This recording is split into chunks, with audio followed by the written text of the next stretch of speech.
Okay, we will call to order the special meeting of the Board of Aldermen for Tuesday, April 22nd, 2025. If everyone will please stand for the Pledge of Allegiance and a silent prayer.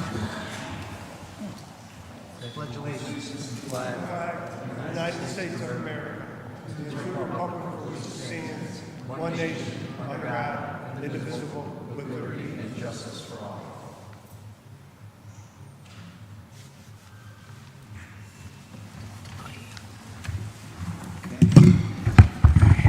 Alderman Elsa. Alderwoman Cavallo. Here. Alderman Dorso. Alderman Hunter. Here. Alderman Lopez. Alderwoman Martinez McCarthy. Present. Alderman Mosley. Alderman Nugent. Alderman Rinaldi. Here. Alderman Rodriguez. Present. Alderman Salvio. Alderman Taladine. Alderwoman Weaver. Here. Alderwoman Zimmerman. Alderman DiGiovincarlo. Here. 9 present, 6 absent. Okay, we have a quorum. There's a few aldermen tied up at work. Unfortunately, still they're trying to get her as quick as possible, and we have another alderman taking care of other city business. He'll be here shortly. So with that, we have one item on the agenda, discussions with the department heads. We are going to start with police, and we will go right into questions for the chief.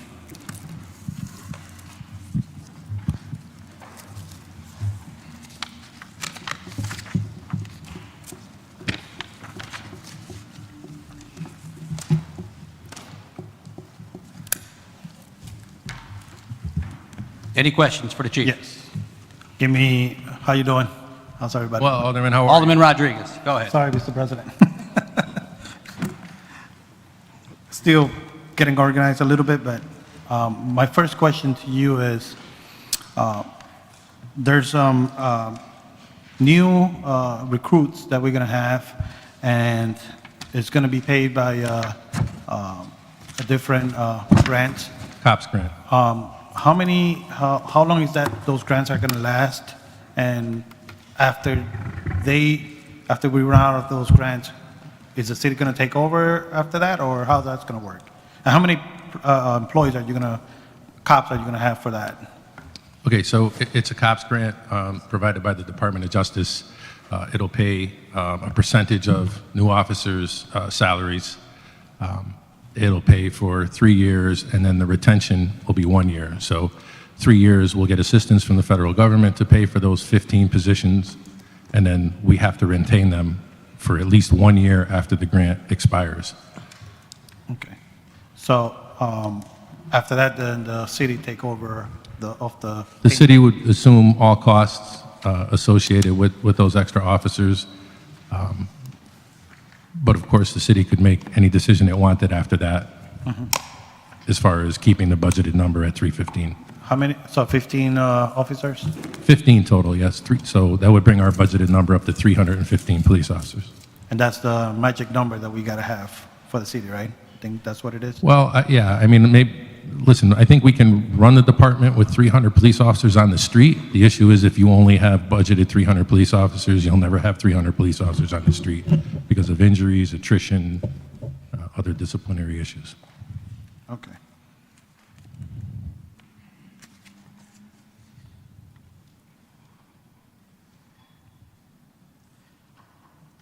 Now, I know you asked for, you requested 33,479,994. The proposal from the mayor was 3,324, 156. That's $155,838 less than what you requested for salaries. Is there any reason for that? Yeah, I'll give it to you. I could take that question. Just Yeah. one thing to point out, if you're looking in your budget backup book on page 121, we did include at the bottom of that page savings through vacancy and turnover, a credit of $150,000.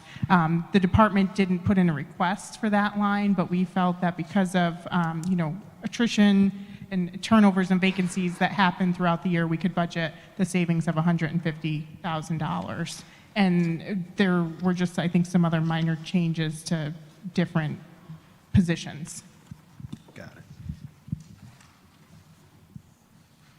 And then now we're not going to have an assistant deputy chief, right?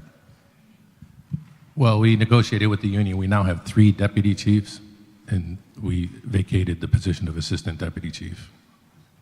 I see. I'm going to yield for right now for questions, Mr. President. Any further questions? Alderman Alsop. Thank you. I have some line items that I'm questioning just because of the amount of differences, and all I need is answers. I'm not criticizing, I'm nothing. Please understand that. Yes, sir. That it should help me to understand why these things go up so much. Absolutely. The meal allowance jumped from 918 to 1,300 between 23 and 24, and now you're asking for more than double that. Alderman Alsop. Just the book you're using in page? Oh, I'm sorry. That's all right, no Page problem. 173, line item 529003. About a third of the way down on that page, under employee benefits. Correct. So, This one? He's using the, the actual budget book, not the working one. I got the Sorry, Chief, proposed go ahead. budget book in front of me. That's the one I'm. Go ahead, Chief, sorry. That's where I made my notes from, so. That's okay. No, look, just, if you're working off of both books, just let us know the book and the page. Yep. And the number. Thanks. The proposed budget book, Alderman, that's the meal allowance that's provided through the collective bargaining agreement when police officers aren't able to take a lunch. Due to staffing and due to a significant increase in call volume, we've seen an uprise in officers not being afforded a lunch opportunity and then getting paid for it. okay. And professional services have gone up significantly. That's also page 173, item 53, 3,000. Correct.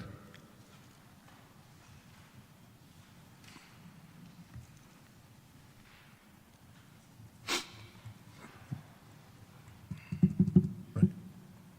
So some of it has to do with the psychological testing. We're now mandated to provide under the police accountability bill. Each officer on the job has to submit to a psychological test and every 5 years for recertification processes. Our drug testing has also gone up because of the police accountability bill. We are now required to have what they call a NCAA panel, which is a very expensive drug test. It includes steroid testing in order to get police officers recertified. I think that's the bulk of the increase, but there are certainly some other increases in services that we receive. Animal control, veterinarian, things like that have just increased throughout time. Okay, thank you. The service maintenance contracts is also something that's going up quite a bit. What are those? It's 54, 3,000 on page 173. Yeah. So a lot of this has to do with the technology that we now have at the police department. A lot of that technology mandated by state law. The biggest piece of that pie would be the body-worn camera and dash camera system that we're now required to have, and also retain all that information through cloud storage. Okay. The big one I got here too is page 176. 54, 5,006 is electrical. It seems to me a little bit higher than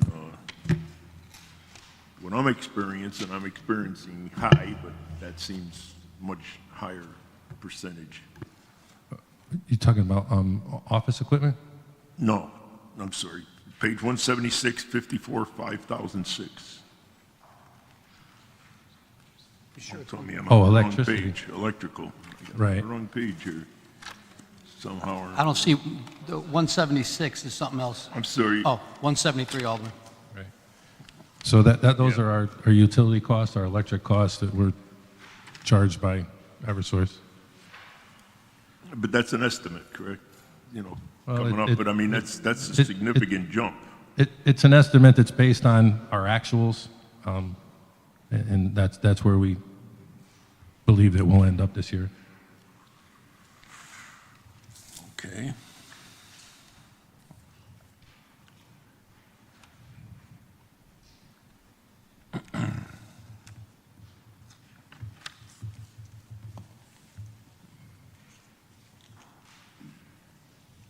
And the security, the safety and security increases that have happened over the last couple of years. What is that? I mean, where's the police department? What are you hiring? Safety and security? Well, this is safety and security in the parking garages. We have a security officers that work the parking garages, Okay. you know, to make sure that there's no issues that are concerned there, and it's much more fiscally responsible than assigning a police officer to be there, especially in our current staffing issues.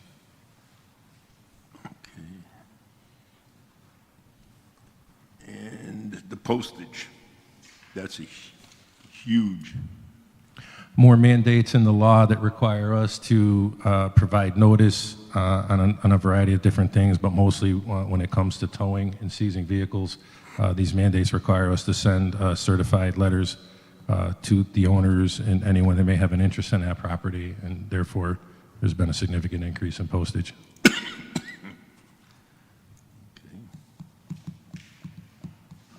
telephone, the 3002 on the same page, 173.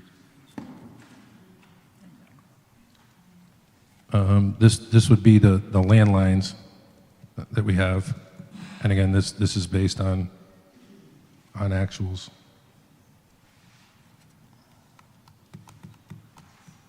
Oh, no, this is cell phones, I'm sorry. This is our cellular phone accounts.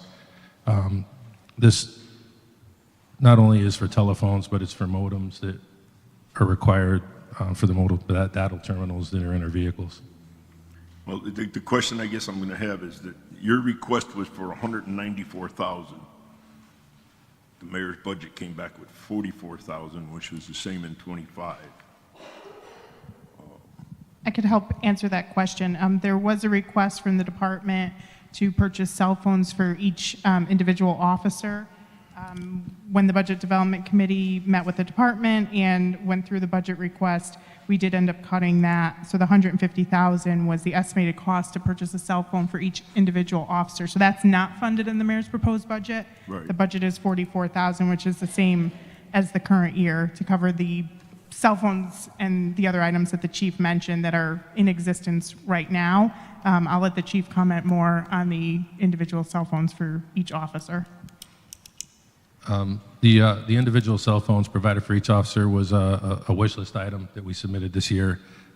You know, in looking at neighboring departments, our size, our operation, cell phone usage is really becoming part of the job more and more.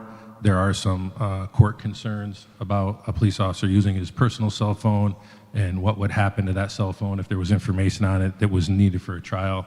Would that officer lose the cell phone for a period of time? Would, you know, the court or the defense attorney be allowed to access all the information in that phone? So it was a cleaning household item that we submitted for. It's not mission critical at this point in time, but we do believe we're going in that direction with the amount of technology that's now used. We have electronic time system that we use now. There are CJIS, you know, the Connecticut Justice Information System applications that are going to cell phones. Officers can access not surveillance, but intelligence information, criminal information, and this is all protected data. So at some point, there will be a need to move to city-provided cell phones for these police officers so we can control them and the officers can, personal information can be safeguarded. Wouldn't that be better off given the number for the capital improvement funding versus the general budget? Well, it'd be recurring. So the cell phone is probably the physical cell phone is probably the most inexpensive component of that. It's the service that would be like that legacy cost that we would have to continue to fund. Thank you. I'm all set. Thank you. Further questions? Alderman Rodriguez. Going back to the 15 officers that are granted, I see here that it's, the city's gonna cover 49.15%, and the federal government's gonna cover 50.85%.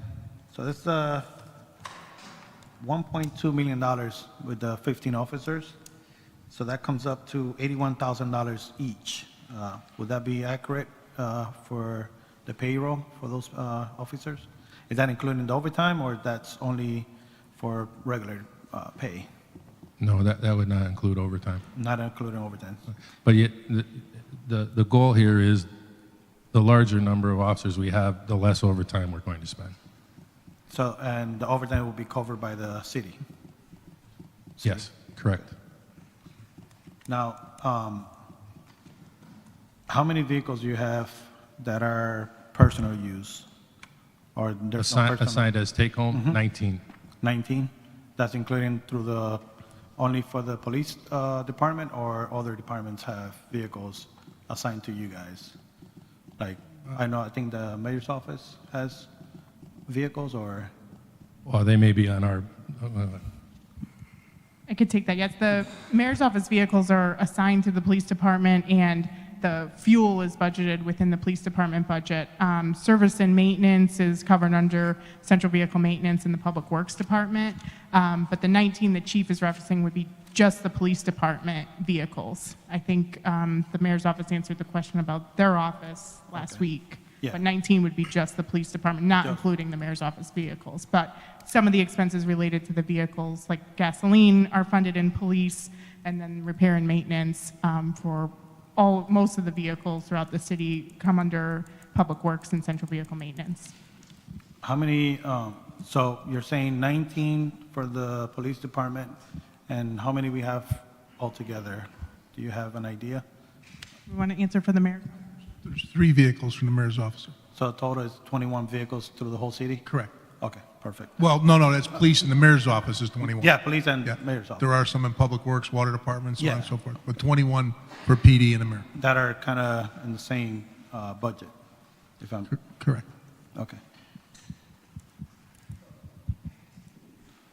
So I see here that in those vehicles, in all the vehicles that you guys have, spending gasoline, 421,000, Yes. and that's what you voted, requested, and that's what you're going to get on those vehicles. What kind of vehicles are they? Tahoes, or kind of marked Ford? which vehicles? The vehicles that you guys have right now? We have a Are variety, we have a SUVs or- variety of cars. We have Ford Explorers, we have Chevy Caprices, we have Chevy Equinox, we have Chevy Tahoes. I think we might have couple Interceptors, Ford Interceptors left. Now, those vehicles are take home, right? The 19 that you said? Correct. Now, are they used for personal use too, or not?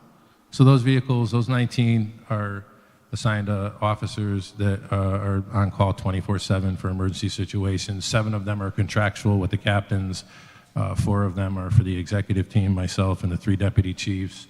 The rest of them are for the Criminal Investigations Bureau, the Criminal Investigations Commander, Second in Charge, Vice Squad Commander, the Forensics Officer in Charge, and the Press Information Officer. So these are folks that are responding 24/7 to situations in the city and are required to be here. Okay. My next question is the duck pond. I see that you only requested 1,500. I know there's a big need of officers and help for those animals. How are we doing with that right now? Do you know the line item you're talking about? Sure. I just had it. I just put it in my system, but, the dog warrant.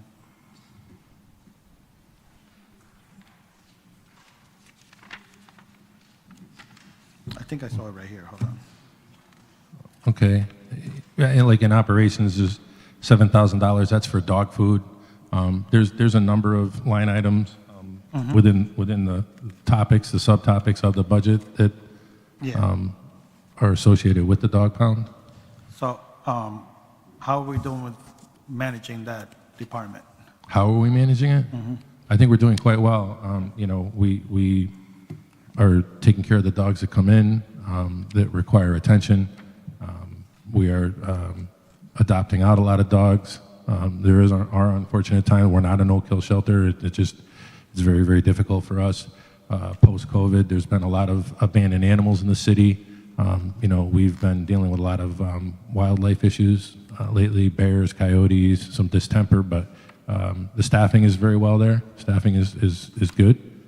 And they report on a weekly basis. They report daily to Deputy Chief Ponzillo, and there's really no issues that are going on. Okay. Well, that'll be it for today. Thank you. Appreciate it. Thank you. Thank you, Mr. President. Further questions? Chief, I want to just check on that quickly. The COP grant, our portion of that would be 624,926, 624,900. Is that correct? Correct. Not the 1.2 million. The 1.2 million is the 100% Right. cost of all the positions. The 624,25,000, that's the credit, shows what we expect from the federal government. Okay, so we're paying the 1.2? No, we're paying, the 1.2 is the entire cost, and we'll Right. get 625 of that from the federal so to government. be- So so- it's about 50/50. To be clear, we're not paying the 1.2, we're paying No, 6. yeah. Right, okay. Correct. Chief, to have those extra 15 officers, as far as response time, that everybody was screaming about, I think a year or two ago, and how long it took for cops to get to accidents, how long it took to cops to get to calls. Can you explain, first of all, with a full budget, a full 300 officers is done for response time and accidents, waiting, being able to staff your specialized units, what has that done for us as far as, I'm not sure if you know that the response time is off the top of your head, but there was residents waiting hours. What does that come down to? Currently, we have 298 officers on the roster. Several of those are still in training, but so our numbers are quite high. And, you know, we have seen a significant reduction in the amount of time waiting for calls. That has to do with personnel and some changes that we made with Northwest Communications. Specialized units are staffed quite well right now. There's been several more officers assigned to community relations, a traffic unit. We have some proactive specialized units out there. The Auto Theft Task Force is doing an amazing job.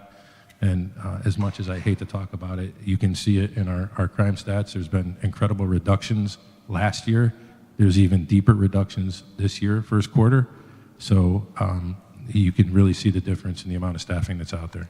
And the addition for 15 more officers at $624,926, that'd be pretty significant to add that many more officers to your staff? Yeah, it would allow us to effectively police the city in a more efficient manner and provide better customer service. Okay. And lastly, with the addition of all the extra officers, you said it already, you should see, hopefully, a reduction in overtime. Yes, we will see a reduction in overtime, yes. Okay, thank you. Any further questions?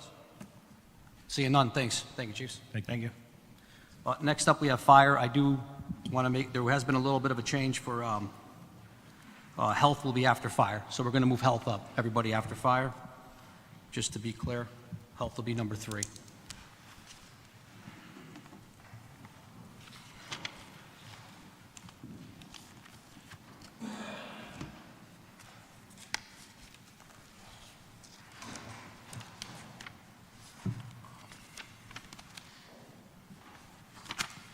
And we'll go right into questions for fire whenever first person's ready.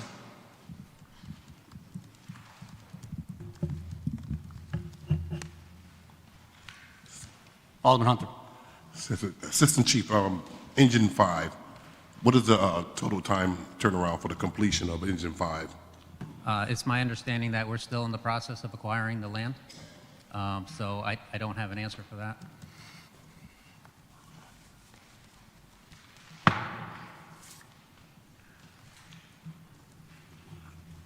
That's my only question. Thank you. Further questions? Alderman Alstaf. Hello, thank you. I have a number of line items that I'm just going to question again. Okay. My questions are not editorial. I truly just need an explanation, that's all. The doubling, more than doubling of the meal allowance, can you explain that?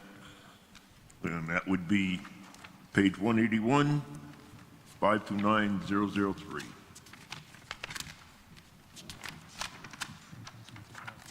So the department has been conducting a lot more training in the past couple of years, and when we send people out to training, sometimes it requires a meal allowance. That contractual? It is not contractual. Okay. And the professional services, 533,000 has grown significantly by your request also, and the mayor did remove 2,000.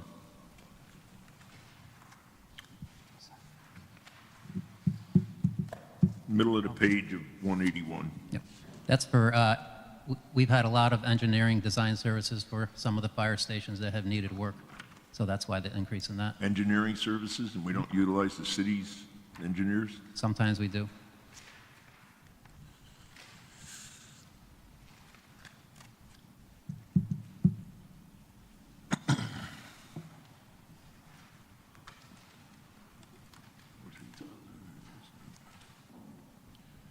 And the service maintenance contracts, the 3,000. Yep.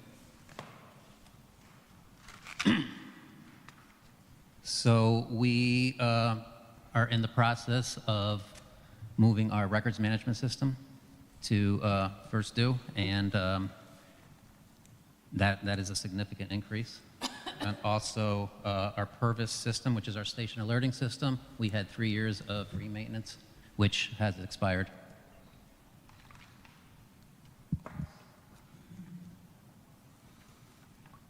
Okay, 5001.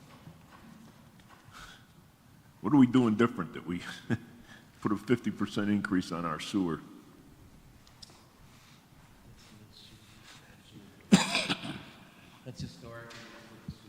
So also, we've had a number of issues at some of the fire stations with the sewers backing up, specifically engine number 6 and Northside fire stations have had sewer backups more than usual.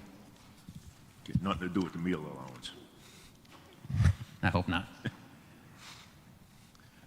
And again, the increase in the electricity, is that just anticipated costs going up? Those are anticipated costs. Okay.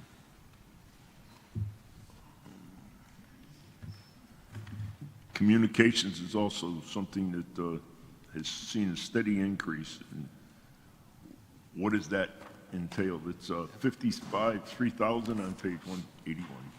So with the ever-increasing need for technology, we've upgraded a lot of our computers and laptops. That's the increase there. So replacement and upgrade? Correct.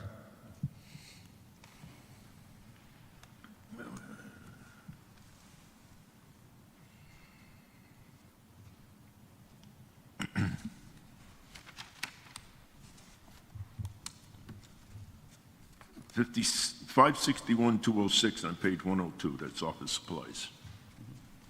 What page, Alderman? 182. 561206, office supplies. You're asking for 12,000 to make, cut you down to 10.5. Why did you go up, and what would that reduction come to?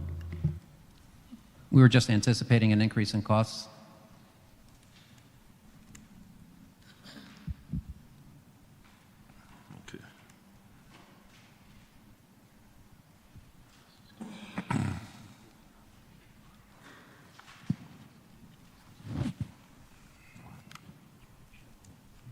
buildings and grounds, 561510 on page 182.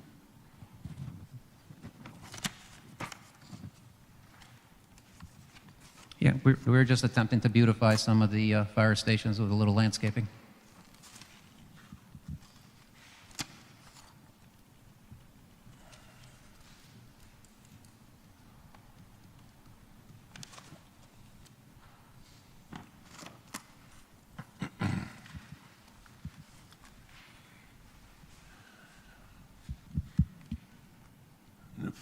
The line item for fire safety, 569017.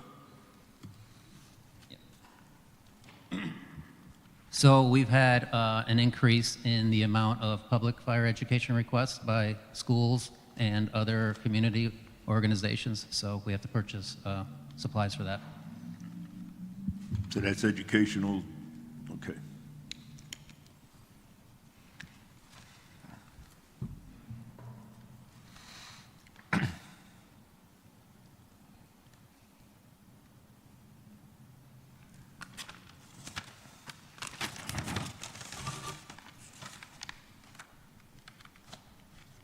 On page 182, 575008, the furnitures. You doubled what you spent last year. So a lot of the office furniture in our fire stations are way outdated and antiquated. That's just for purchasing desks and office chairs.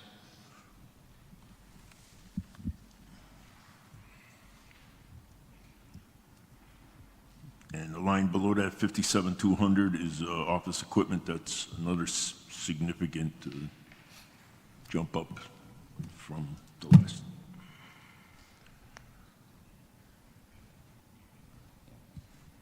Now, So, when I say it's significant jump, I'm looking at audited prices from Yep. the last 2 years. so what we did is we've included copiers and scanners at each of the fire stations to be more efficient in the transfer of information to the fire chief's office.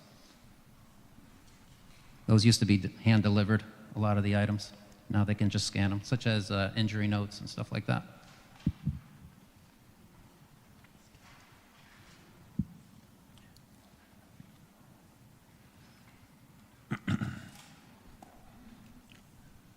The reimbursements also have gone up quite a bit. There's 589200.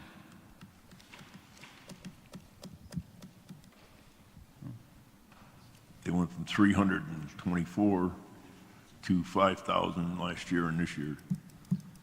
So we've had occasions where some of our members have taken outside training classes, and we've reimbursed them if we deem it necessary for their job. Outside tuition, okay. And the big jump, the 589900, the dues and publications, why such a big jump in that from 24 to 25 to 26? So we did an audit in our fire marshal's office and found that a lot of the publications that they had were outdated, so we've invested in that. Update your library, huh? Thank you. I'm all set, thank you. Further questions? Alderman Rodriguez. You can ask them all at once too, Alderman, if you want. You can ask them all. You don't got to keep coming back to you. Yep. How you doing? Thank Good, for how are you? coming. I see that years past, you didn't have interns. Now you have an increase of 30,000 for interns. How many interns do we have in the city right now, or covers that amount?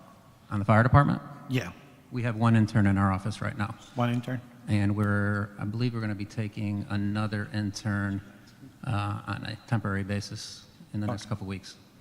Perfect. Now, I know we're trying to acquire property for the new firehouse.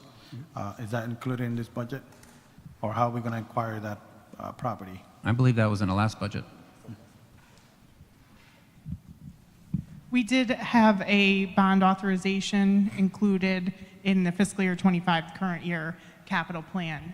We haven't brought that to the board yet, but it was budgeted in in the current year. When a project requires a bond authorization, if it's in the capital plan, just approval of the capital plan doesn't give approval to move forward with the project. The bond authorization will also need to be approved. So we do plan on bringing that forward to the board soon. I believe we had it in the capital plan at $8 million, but are working on, finalizing what that number will be for the new station.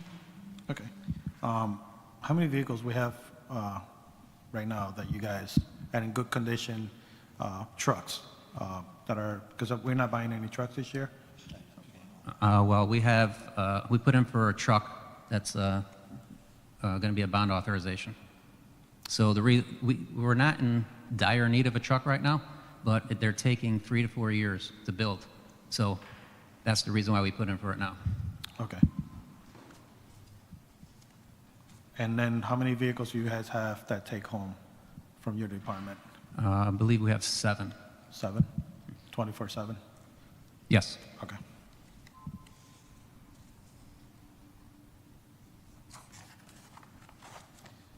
So the intern is for office work right now? He doesn't go to the field? Correct. Okay, He's not trained to do that. okay, yeah.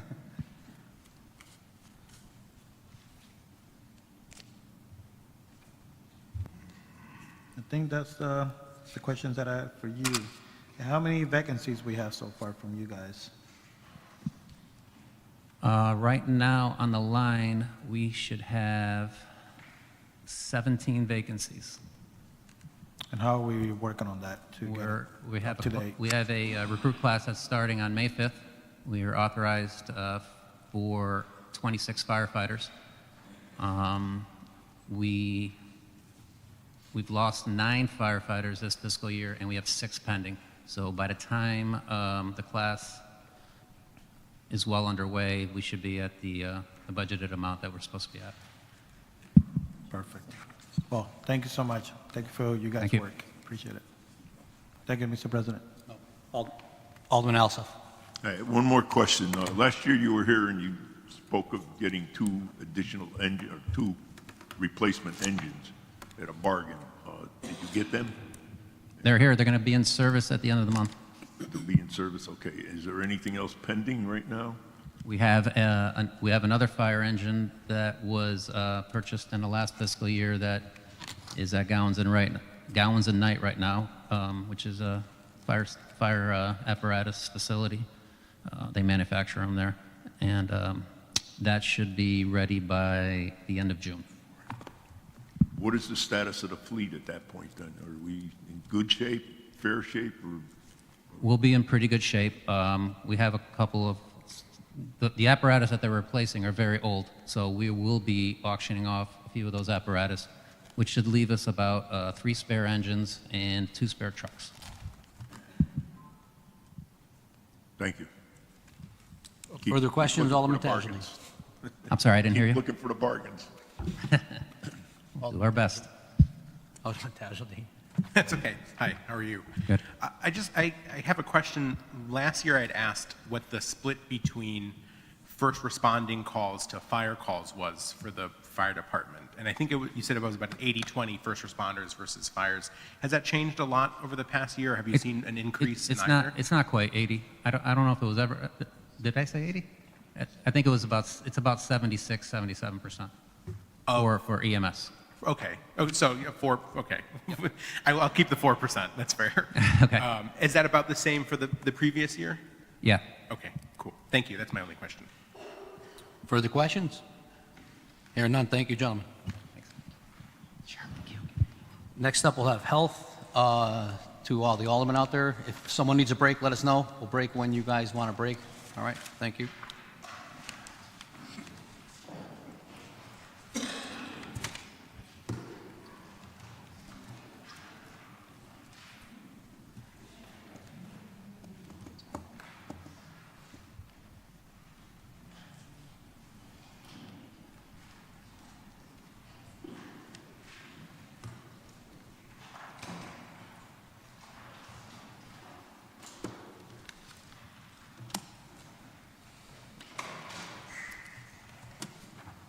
Good evening.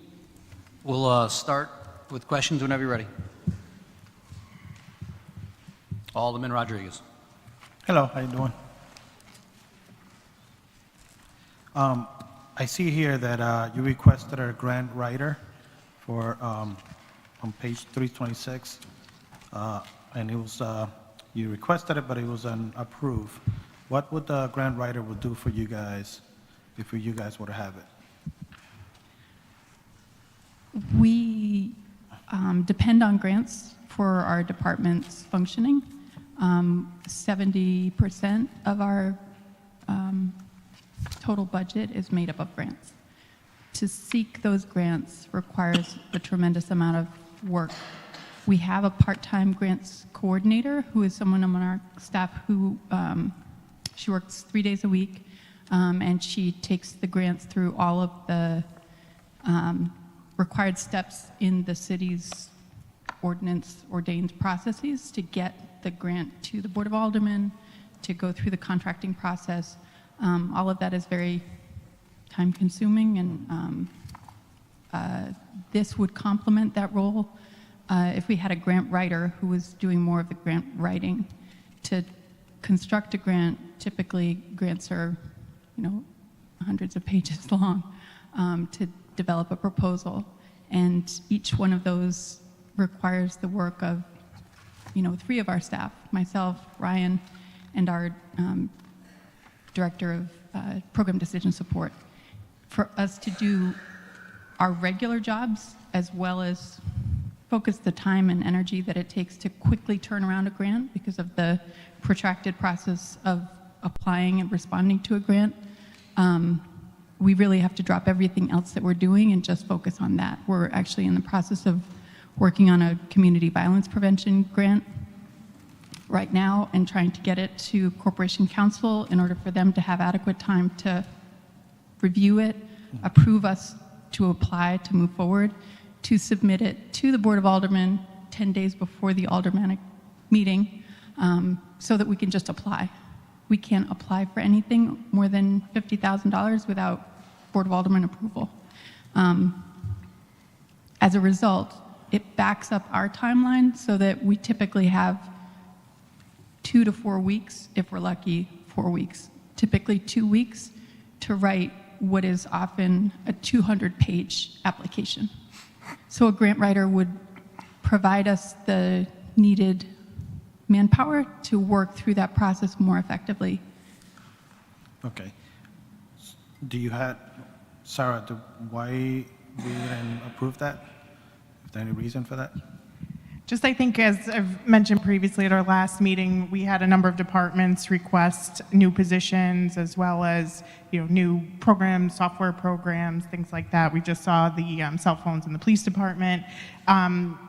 It was just a very difficult year to fund new items, additions to the budget. So after looking at everything, unfortunately, we weren't able to include the new position in the mayor's proposed budget, but I think we are open to looking at what some options might be to provide additional assistance to the health department. I think we're also in some uncertain times as well with the federal level. We've seen some grants cut.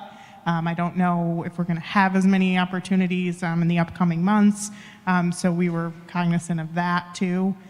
We do have a director of grants and resource development that's budgeted within the mayor's office. I think we can see if we could have that position maybe assist in the health department a little bit more, but just unfortunately we weren't able to add the new position. So we have one person that does that right now in the mayor's office, and they'll be working together to help them get That them back? position does work with departments throughout the city, and we can look to maybe have a little bit of additional assistance to the health department through that position. But currently, she is working with departments throughout the city. Okay. Thank you. Appreciate You're it. welcome. What do we have done directly this year to help decrease the amount of overdose in the city? We have a robust prevention, harm, and risk reduction section. Under that section, we have 3 active grants that work on harm reduction services and response to overdoses. We also get funding from the opioid settlements. So the lawsuits that were filed against the drug manufacturers, we receive funds from that. So we apply those funds towards programming also. Okay. Yeah, that was my biggest concern was, I see that, because I know grants are a key factor to reduce our spending. So that was one of my biggest questions there. Give me 1 second, I'm gonna, one more that I have here.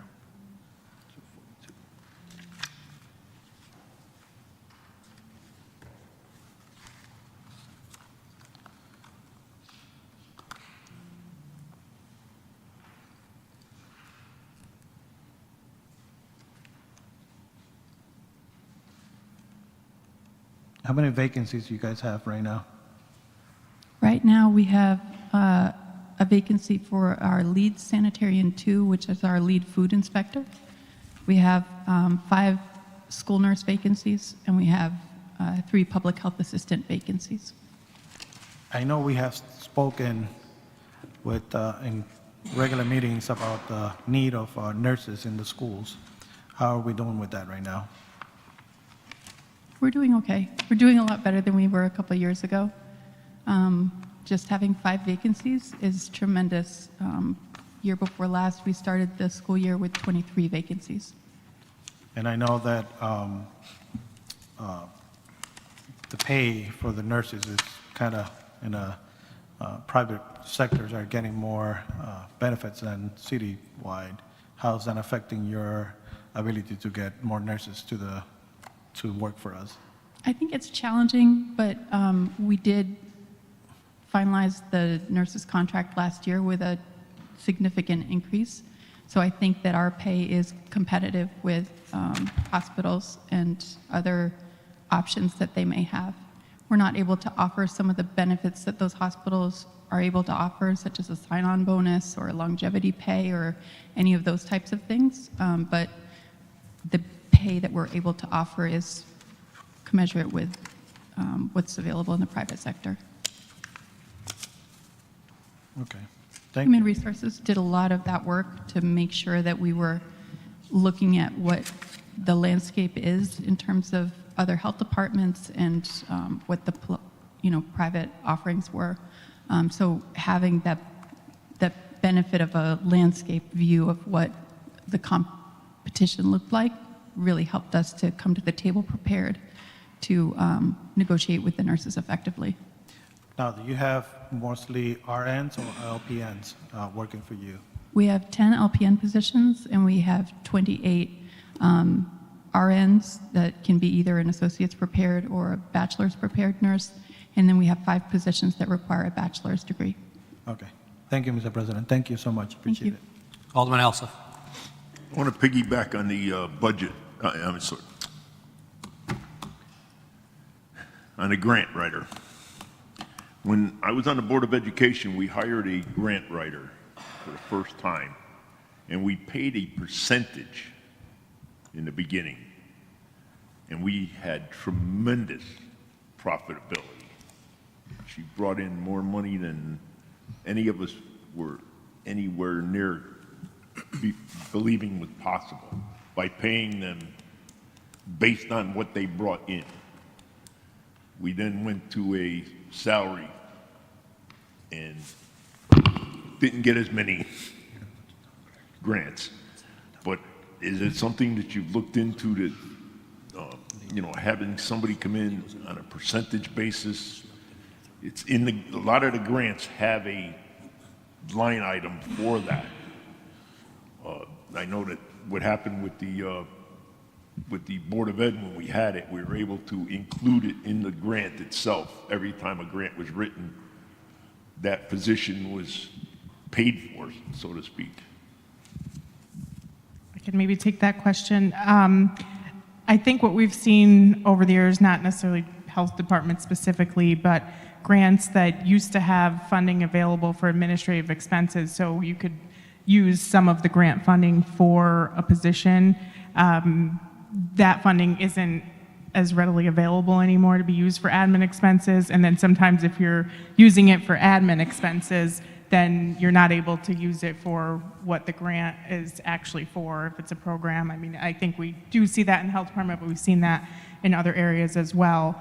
And as far as paying it on a percentage basis, I'm not sure we would have to, I'm not sure if the grant writer position actually currently exists, if it would be a union position. There could be some obstacles there as well. If it's part of one of our collective bargaining agreements, we may not be able to pay them as with that structure. We hire so many other outside professional services, engineering, and et cetera, et cetera. Is there Well, if we nothing did that, available? then it would be as a contractor, like an outside Right. contractor, Could we not do it as could an we do it as employee. an on-site contractor? Because again, the payback was phenomenal with the Board of Education when we did it. Again, I think the health department too in the past has sometimes utilized outside sources for grant writing. Sometimes they need certain expertise, so they will use somebody like an outside contractor. This request was for an actual employee of the city. Again, I think we're willing to work with the health department to possibly provide additional assistance. We do have, as Aisling mentioned, staff within the department that does currently work on grant writing. And again, I think we want to be careful of what the landscape is out there as far as are the opportunities still going to be available moving forward. And we've seen cuts already to existing grants.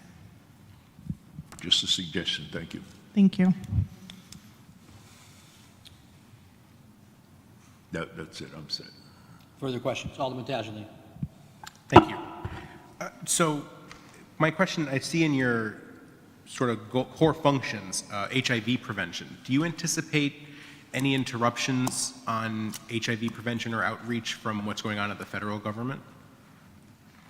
Yes. I mean, anticipate, I think maybe anticipate, yes, but do you have a sense on if there's like an immediate, Are they in danger? are the programs in danger, are the HIV prevention programs in danger? I think it's safe to say public health is in danger, and I'm not trying to be dramatic. We've lost 3 grants already. Yep. HHS is sort of in disarray right now. Our funding comes through mainly CDC and SAMHSA grants that are passed through the state. The state is currently not executing any grants because they are not confident that they will be paid by the federal agencies that fund them. They are also heavily dependent on federal grant funding in order to operate. HIV is a particular area of concern because folks who work outside of HIV prevention and care don't understand how the funding streams work, and it's a very complex formula to assure that the numbers of new cases don't go up. Right. Because the cost to care for one person who's following a complicated medical regimen for HIV care is so much more than the cost it takes to prevent that infection from taking place in the first place, from the person getting infected. Right.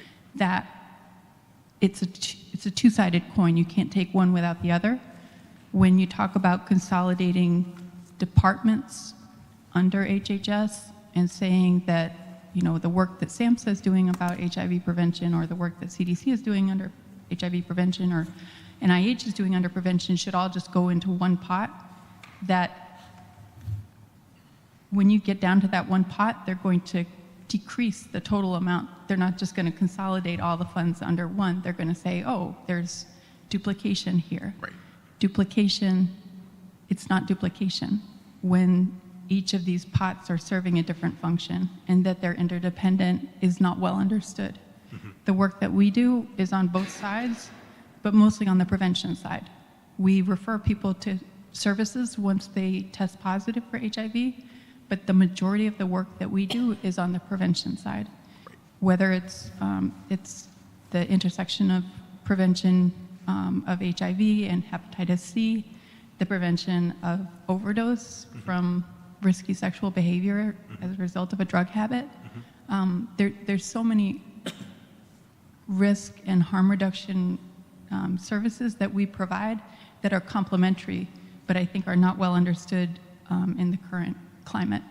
Yeah, and I know when it comes to private foundations, certainly there are a handful of national private foundations that support HIV work. A lot of that work is kept to the south, where HIV rates are higher than they are in the north.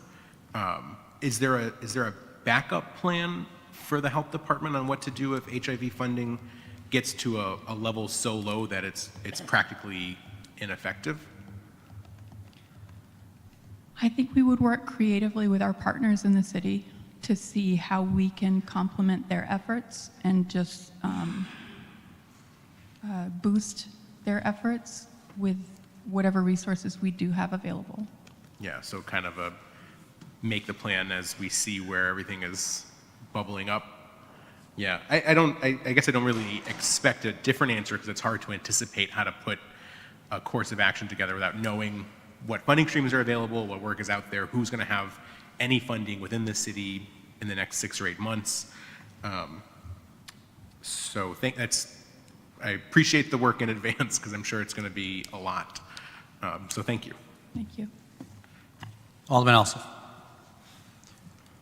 What effect is the world going to have on St. Lucy's Health Center? Any anticipated problems with that coming to fruition? I do think that the fact that Health and Human Services is the agency that oversees the work of the Health Resources and Services Administration, which funds all of the federally qualified health centers in the country, as well as school-based health center services, might mean that if, again, services are consolidated, they may be decreased. If that happens, there's less money to go around. So the 3 federally qualified health centers that we have in town, CHC, Staywell, and Wheeler, wouldn't be able to necessarily sustain their services if they weren't getting the reimbursement that they get to offset the care for Medicaid patients. As a result, if we're talking about opening a new community health center and stretching their resources even more thinly, it may impact our ability to be successful. Okay, I'm just concerned that, there's been a lot of money spent there already and planned spending and stuff. I don't want to see it all go up in smoke or disappear. Agreed. How Call do your we- representative. Yeah. Do you have plans on how we can work around it in some way or get these things? We're trying to be as Done? creative as possible. I want the magic wand, that's what I want. Yeah. Well, I already told everybody I took the batteries out of my magic wand and put them in the light at the end of the tunnel, so I had some way to see what was going on. I think we're trying to create multiple contingencies, not just for our staff, because I'm concerned about the staff that work in our prevention, harm and risk reduction team. I'm concerned about our immunization staff. I'm concerned about other staff whose positions may be impacted. At a larger level, I am concerned about our ability to continue with sort of the mission that we outlined when we developed this budget. It was November. A lot of this hadn't changed yet, and so we're quickly trying to, adjust expectations, try and be realistic within the current environment. And we lean a lot on our partners. The violence prevention grant that I mentioned, we're working with education, we're working with police, we're trying to make a little bit go further, trying to think creatively about what partners are in town that may want to partner with us. And we've worked really effectively across departments for the past few years, and it's the return on the investment has been tremendous. So we continue to look for those opportunities. Thank you. I'm set. Further questions? Seeing none. Thank you. Thank you. Next up, we have legal.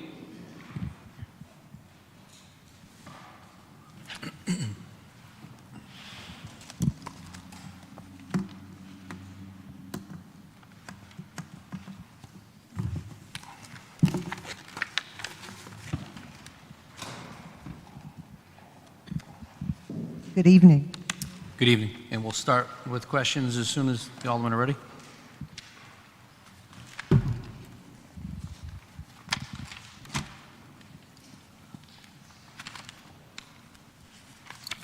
Ready? You got them? Yeah. All right. Alderman Rodriguez. How you doing? Good, thank you. My first question is, what's the current status right now with the Watertown and Waterbury water issue? How are we doing that? The litigation? Currently, it is on appeal. The brief's been filed. It has been argued. We're still waiting for a decision. We're hoping that we get a decision in the next month. I'm actually a little surprised that we haven't gotten a decision yet. I believe that the argument on behalf of the city went as well as it could have. It was argued by Attorney Joe Mangachi. So we are expecting some kind of decision, hopefully sooner rather than later. Okay. As I know you guys deal with delinquent municipal taxes and fees, assessments, and all those debts for the departments. What's the dollar value right now that we are out there in that, with that? And then delinquent of taxes, getting people to pay those taxes and all that. Delinquent taxes, I think that I'm going to hand that over to Mike. So the collection of delinquent taxes is handled through the tax office. We've got multiple programs that are in place that run essentially day in and day out throughout the course of the year. One of the successful programs is the tax auction program. There is a tax auction this coming Thursday night where property owners, they are given the opportunity to redeem their properties if they are sold at auction. There is a 6-month redemption period. In addition to that, as may have been discussed at some of the regular board meetings, particularly when the annual suspense list is presented, we do have a company that their name is TaxServe, and after 1 year of delinquency on the motor vehicles, those accounts are turned over for collection by TaxServe. Okay, thank you. Appreciate it. On the backup book, on page 15, there's a big jump there for, you know what, let's go back. Page 14, all the way in the top, we requested $70,000 for the funds allocated for professional services. Yes. That's something new. What we need that for? So it's for payment of professional services from the Northwest Regional Workforce Board. That board is now our coordinator for the Title VI program. And what basically is done through that is the board and through Kathy Awad reports all reporting requirements of the Title VI. She interfaces with the departments regarding contracts and other grants that may be federally funded, which they report to her, and she files all the proper documents and reports that she has to file that are required by Title VI. Okay. Next item, 533005, arbitration cost. It was a big jump from 4,000 to 30,000. I guess it's with the unions. The 4,875 was the actual expense for fiscal year '24. You budgeted for 30,000 this year. Yeah, we anticipated because of all the tax appeals that we had that we may need some, sorry, those were arbitration costs? Is that what you said? That's the multiple unions throughout the, Yeah. It is hard to predict what's going to go to arbitration. We do use arbitration services for for contracts, for collective bargaining agreements, and we do have several that are being negotiated. We also use them for arbitration fees to try to resolve some disputes regarding litigation matters. We also use it to resolve some CHRO matters also. So it's hard to predict when we're going to use those services. okay. This one is on page 15, legal fees outside consult. I see almost a big jump there from 512,000 to 700,000 for outside fees. Is that a big jump of almost? So the actual audit for fiscal year '24 was 512,000. Fiscal year '25, the adopted budget was 700,000. We're making that same request. We have been, for the past couple of years, having some difficulty filling positions. I'm sorry, I keep on pulling this away. Having difficulty filling positions, and I think last year I indicated to the board that we had several positions vacant for numerous reasons. We have used the outside counsel fees in order to obviously provide the legal services that were required to provide because we weren't able to fill those positions.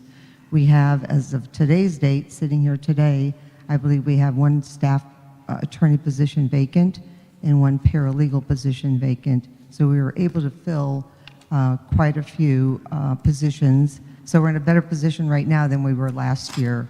Although, you know, we did have to use a considerable amount of outside counsel fees because we were, through this past fiscal year, you know, absent few attorneys. So are we using the money that we saved on vacancy, are we using it for this to bring down the cost of the 700,000? We have used the excess in salaries. And I don't know if you want to. Yeah, I'll just comment on the current year, fiscal year '25. I think it was just a few weeks back that the board approved a budget transfer.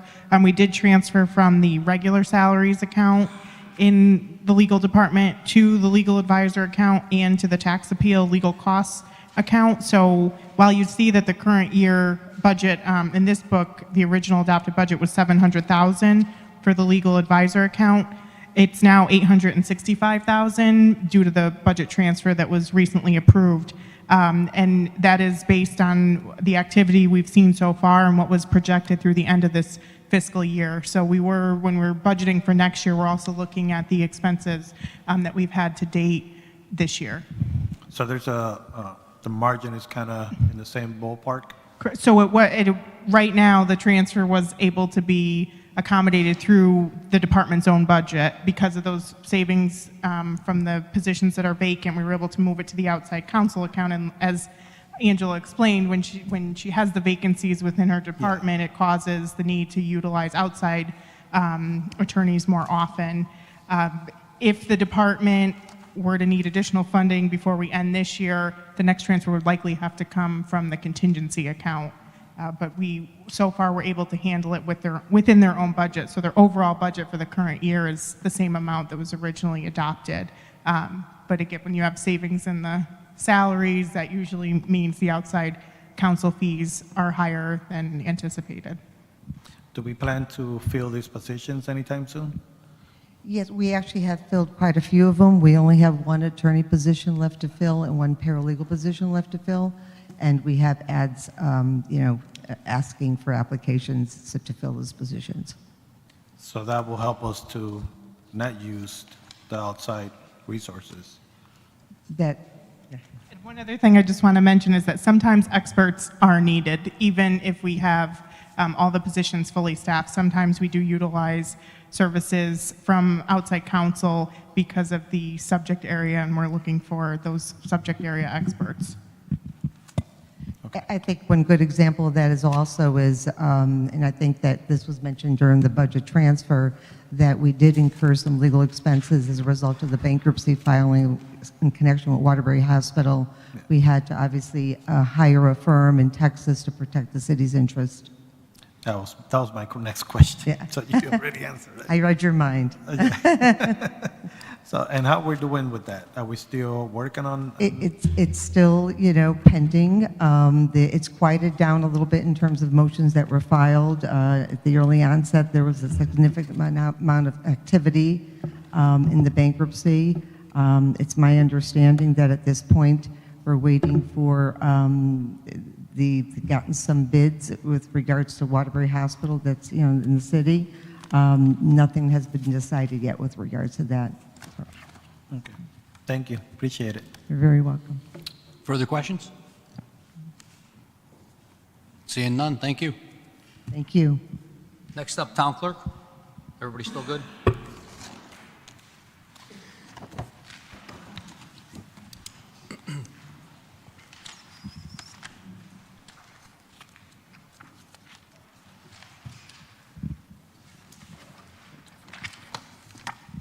Hi, good evening. Good evening, and we'll move right into questions.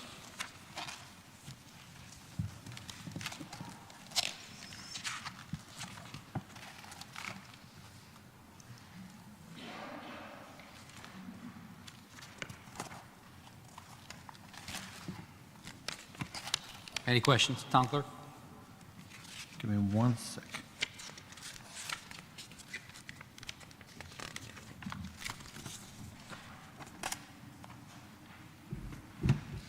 I get to go home? Yes. And a few. Thank you. I guess so. No, you have, Alderwoman Martinez McCarthy. I just want to say thank you for being here. no. Alderman Rodriguez. How you doing? I see that you're almost fully staffed. I have one vacancy. You have one vacancy. I am using temporary help to fund, I think that's, is that on or? Oh. I said I have one vacancy, but I am using temporary help in the meantime. Now, I know you guys do a lot of postage and stuff that you guys got to send out. How's that working for you right now? Asking for that money to, for that stuff, for printing Yeah. and all that. Printing and all of that is going up. The click charges have gone up. We had one printer in the print shop that we had to go out to bid for a new copier. That came in a little bit higher than what we were paying. So our biggest increase is about $10,000, and that is mainly for the contracts in the print shop. And how much in revenue the town clerk is bringing in with, we have different people marrying and all that. How's that working? We're doing pretty good with our revenue. Sarah will tell us over last year, I guess, where we are, but it's been very busy, especially in vital statistics now with the licenses, the verified licenses. A lot of people are coming in and they need their birth certificates, marriage certificates, so been very busy. Is there an increase on payments of from last year to this year's for new certifications? Everything is set by state statute, all of the fees that we charge in our office, and there hasn't been an increase. How many years? For vitals, it's been quite a few years now. Do you think it would have been necessary for them to go up? Well, the state gets some of our fees, That's why. I'm especially on the land record side. They get most of the fees. So the city doesn't keep all of the fees that we get. Okay. I'll just comment on the revenue. In the actual proposed budget book, the town clerk's office revenue can be found on page 82. For fiscal year '26, we're budgeting just over $2.4 million for revenue from the department. In fiscal year '24, we actually brought in about $3.2 million. The current year, we're at just under $2.3 million for a budget. We do expect to bring in revenue over that budgeted amount. We do try to be conservative on the revenue side. It can be difficult to predict what's going to happen throughout the year. A large amount of the revenue comes in from real estate conveyance taxes, and sometimes that's all market driven. So we do try to be conservative with our budgeted number, but the department has brought in revenue over budget over the last several years. That's good to know. Well, that will be for today, Mr. President. I have a question, actually, to piggyback off, is how much does the state, every function that you do at the town clerk, does the state take a cut? Mainly the real estate, the land record fees. They get a cut of the marriage license, they get a cut of the dog licenses, and we get to keep the vital copy money, the actual certified copies. Do you know what that percentage is, Chick? The You know what the percentage percentage they take of it? that they take. Do you have that in there in the revenue? I can get it for you. Okay, all right, I'll get yeah. it for you. Thank you. Further questions? Alderman Alsop. I have one question on page 109 of the proposed 109 budget. 109 in the budget book? The, okay. Proposed budget book. Yep. The rent and lease, 4,007, has gone up quite a bit. What are we renting and leasing? So the request is 60,000 this year. In the current year, we requested 50,000. The increase of the 10,000 is for the print shop copier, the click charges that we have to pay additional click charges, and it's more for color copies than it is for black and white. A lot of the departments are ordering color copies now. And, So you know, that's actually office equipment then? It's not property? Right. It's, Okay. Yeah. That was my question. Oh, Why did it okay. jump? What property are we renting? Okay. Okay, thank you. Further questions? Alderman Rowley. Yes, thank you for recognizing me. I don't have a question, I want to make a comment. A week or so ago, I came into the town clerk's office and sat with Chick for a better part of an hour and had the same question Jack just asked. We went through everything. She took me through every part of the office. I met everybody in there. And every part of that office, we don't realize how busy that office is, and not to exclude anybody else that's here from budget, but it's a very busy office. And during their time, it was busy when I was in there. I got to meet everybody there. All the questions that I had were answered, and I appreciate your time that day. And Thank we you. appreciate you coming in. Thank you. Thank you, thank you. Anything further? Seeing none. Thank you, Chick. Thank you. Next up, Human Resources. Does anybody need a break, or are we still good, or still good? We need a break? Yeah, we're going to take just a 3-minute break, 5-minute break.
Alderman Rodriguez. Aye. Good evening. You just threw me under the bus right now. I'm just kidding. Thank you for coming, first of all. I see that you requested it for a new position for HR generalist, and it wasn't approved. That's right? That's correct. I would like to know what that kind of job does for So- your department. Certainly. A human resource generalist will do everything soup to nuts. So they oversee human resource assistants and the front office in terms of recruitments and hiring. They also conduct employment investigations, reasonable accommodation meetings. They participate in union negotiations and deal with labor relations, and in general oversight of our human resource process, trainings for departments, et cetera. Do we have to share any negotiations with any of the unions? I'm sorry, could Do you? we have any negotiations with any unions this year coming up? We do. We have a number of open contracts. The fire contract is open, the white collar contract is open, nurse supervisor contract is open, and I believe on the education side, the teacher's contract will be open come the end of the summer. I'm sorry, could you speak a little louder? I'm sorry, it's very difficult. Certainly. We currently have the fire contract, which is open in negotiations, the white collar contract, the management contract as well, and nurse supervisors, and we will have the teacher. On advertising, the 559001, it went from 2,000 to 20,000. Is there an explanation for that? Certainly. We have anticipated for a period of time that, first of all, let me say that we've had a hard time filling certain positions across the city over several years. I think we're doing much better at this point in time, but we still struggle. We have been exploring different places to advertise, some of which are not inexpensive, professional organizations, CCM, and other places. The other issue is that we've been advised now for a period of time that our ads on Indeed, which have been free up until this point, may have a fee associated with them in the future. So if that happens in this coming fiscal year, we would anticipate a spike in our expenses. Okay.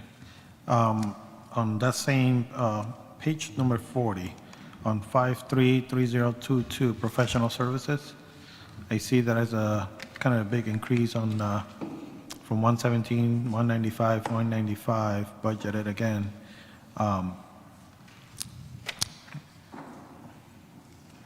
Certainly. So the fiscal year 24 actuals reflect obviously what was actually spent in fiscal year 24. If you look back to fiscal year 23, there was a swing of more than $120,000 more. It was $243,958 that was spent.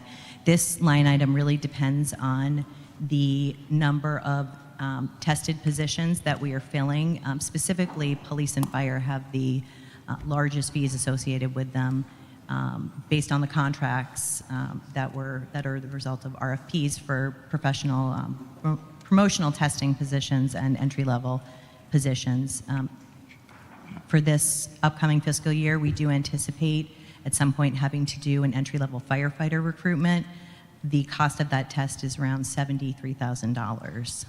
That is based on the contract that we have. That list will last for 3 years, but it is an enormous expense, and we would anticipate at some point this year having to do that. The current fire list expires in July.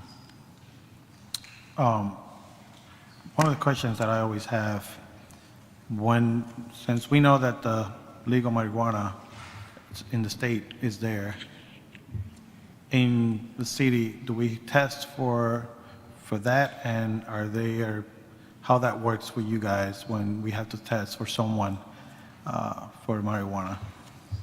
So currently, entry-level positions do submit to a drug screen, which currently, and we're working on this, the panel does have marijuana on it. Because of the landscape of the laws that exist in Connecticut, it is not a disqualifier from being hired by the city unless you are a police officer, firefighter, or subject to a DOT regulated position. Yeah, CDL. Correct. Okay. Same, down and down, the pre-employment physicals, it went from 75, now you budgeted for 100,000. Is that because of the new testings or?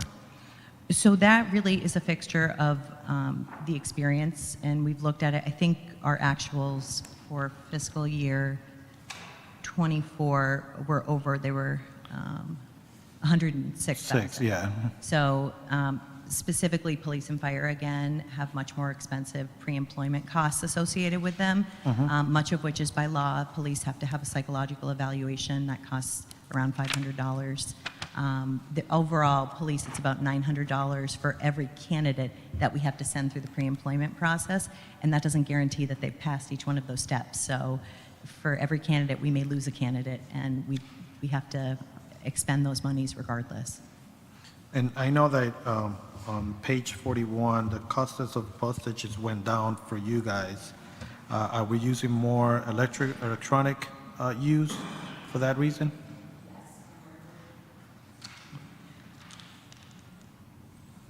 Battery?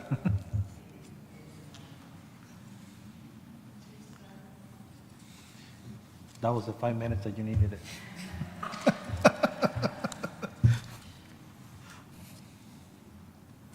It's a good thing I don't have a battery mic, huh?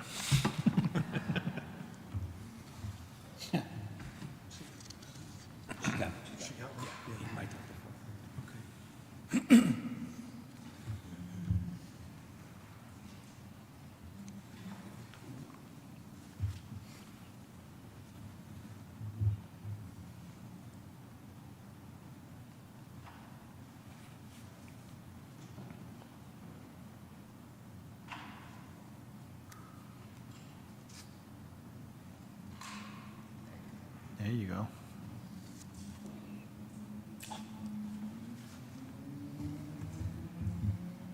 Sorry, we need IT over here? We should take the microphone off the podium.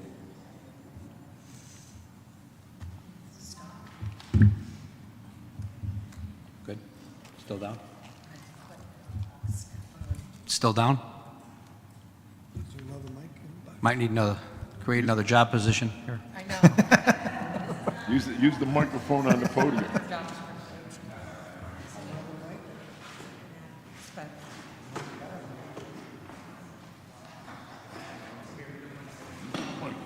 Use the microphone on the podium.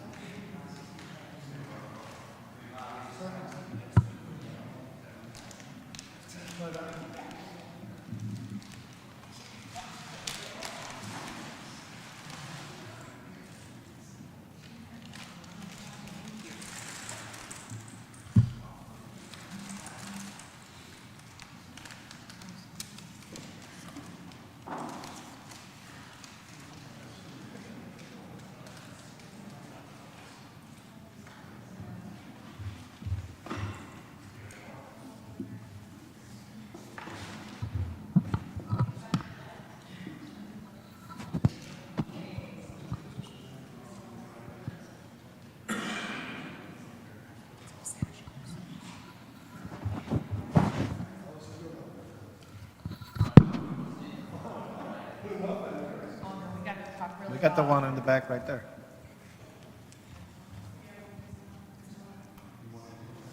Dave, are you able to detach that, or do you want to stand up? We can detach it. I just need to get under this rug a little bit.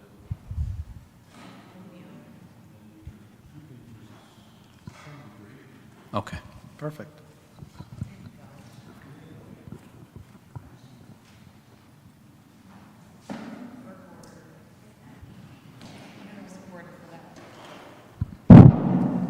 Yeah. Yeah, that one's a little touchy, so Yes. I can test it out, yeah. Thank you. So that's correct, Alderman, to your question about the decrease in postage. We have put together a number of directives in the office to start to use more electronic mail communications, just to try to lower those costs, but also to become more efficient in our process. Okay. One more question for me. Going back to that item, the advertising one, I know we approved that regular meeting, we approved a third-party help. We still need that $20,000 for the other places that we need to, for hire? Yes, we still would be posting to the same websites and applications that we currently post to. That is for an actual cloud-based applicant tracking system, so it would be a place for applicants to apply, for us to parse their resumes, determine if they're qualified for positions they've applied for, and to communicate with the applicants in a really efficient way. And item 55700, you budgeted for $5,000. I know in 2024 we didn't use it. Now 2025, we budgeted $5,000 and now another $5,000. Are we still doing that trainings? So that is for tuition reimbursement, I believe. And in fact, I think I mentioned this last year, that when going through all of the expenses for the department, I did realize that we in fact were using it. And tuition reimbursement is actually contractually negotiated as part of the manager's contract. And we do have employees. We have 4 managers in human resources, and some of them do participate in tuition reimbursement. So it was just never billed to the proper account. I think it was probably put in through professional services or some other account, but we wanted to reflect what we're actually using, or what we can project that we'll actually use for that line item. Okay. And for the item on page 42, travel and office expenses, you had $1,000 for conference and other travel and related expenses. Is that local travel, or is that noise? It is, for the most part. This covers the CCM convention for our HR generalists and the assistant director to attend. They maintain a certification through CCM that's offered, a CCMO. Okay. That'll be it for me today. Thank you, Mr. President. Thank you. Further questions? Alderman Elson.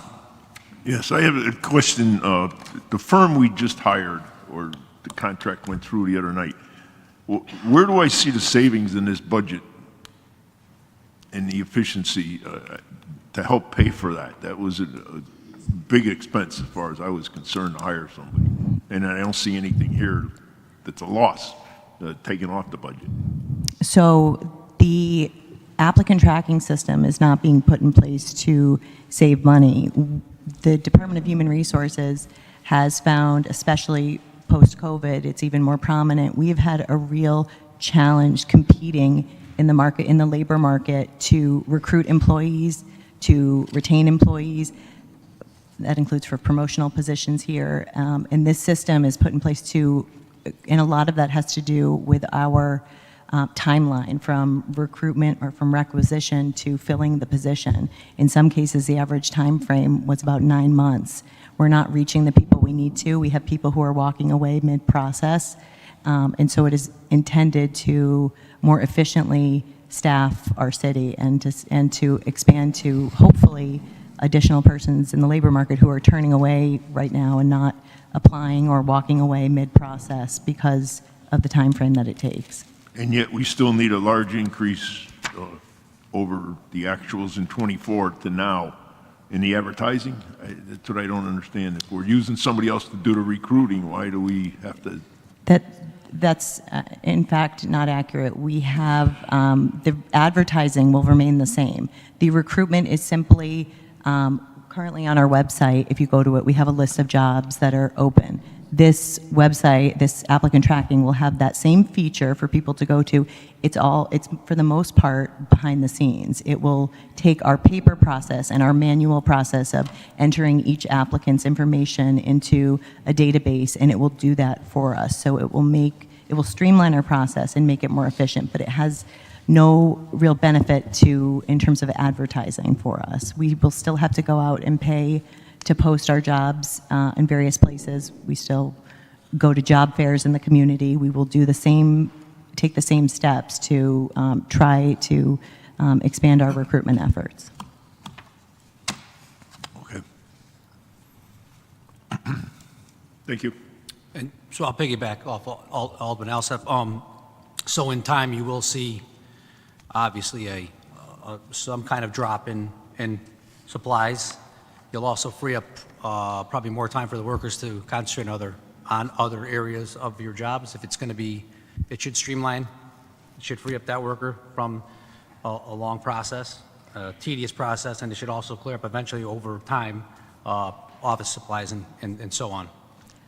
We hope that it will certainly reduce our paper costs. We do print a lot of paper applications. So it certainly, we hope that it will impact that and make the entire recruitment process and hiring process more streamlined and more efficient. We hope that it will open up opportunities for staff to sort of shift duties. We will have to look at that once we have this up and running. That's our hope, but we would wait to evaluate once it's in place. Okay, thank you. Alderman Talgenie. Thank you. So I'm looking at our backup documents for, on page 40, the line item for pre-employment physicals. So that's an increase of a $20,000 request, but I remember a conversation we had last year that we were still testing for marijuana. We had to pay for the test despite the fact that it had already been legalized. Has that changed in the past year? Are we no longer testing for it? Is there a cost savings by not testing for it? So it's a package panel, and from what we've learned from Concentra, which is our provider, we can't peel off any of the panel, the other panel drugs that we're testing for. So we can't necessarily pull marijuana off and save money. It's a 10 panel or a 5 panel, and so we're utilizing the packaged panel that they have. We are not taking into account a positive test, but for certain positions. Okay. And that's the same, other than obviously for, I think, probably any federally funded positions or police or fire, that's the same drug test applied for all city employees?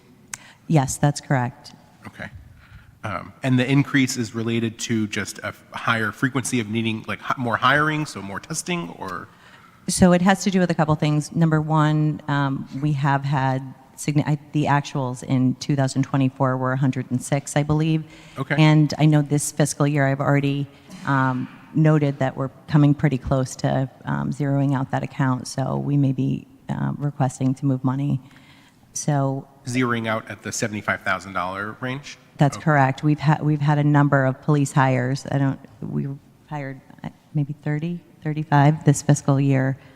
And those are the most expensive tests that we're doing. Again, it's about $900 per candidate.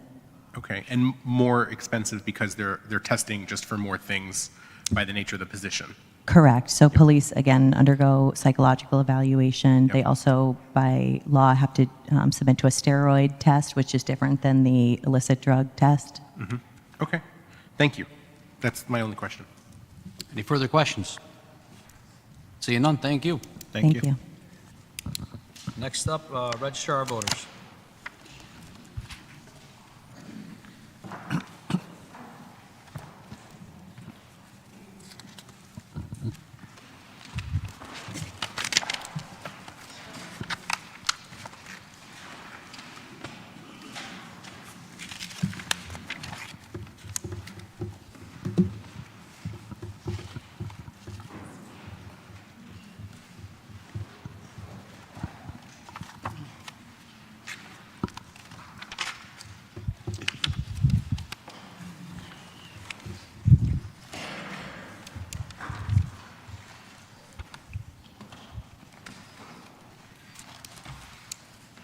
Okay, good evening. We'll start with questions. Alderman Rodriguez.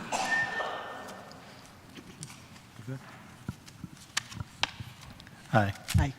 Alderman Rodriguez. Thank you, Mr. President. Have we fixed the issue with early voting? What the issue state? with that? With the state getting funded? We have not heard anything yet this year. The Secretary of State is not hopeful that we will be receiving any funds for grant-wise for early voting. I'm sorry, I'm not able to hear. I'm sorry. The Secretary of State's office is not hopeful that we will be getting a grant again for early voting this year. And my second question to that is, because we have people that are going to have to work on those early voting days. And I know you requested an increase on that for deputy registers due to the fact that they don't get COLA. They don't get overtime. So They don't get- receive overtime. That's why we requested a little bit of a raise for them this year because they are working weekends, 14 days in a row. So they are salary, kind Their of. salary. Yep. And they've been at the same salary for a few years. Okay. And I know, hold on, I saw something here that I wanted to ask. The temporary salaries, you requested 200,000, the proposed budget was 150. Those are for people working on the polling places and stuff like that. Early How are voting. we going to manage? Well, historically, this election cycle is not a high turnout, so we will be able to staff polls and early voting a little less than we had to for the presidential election. So we'll manage with that. And that's including the early voting. Correct.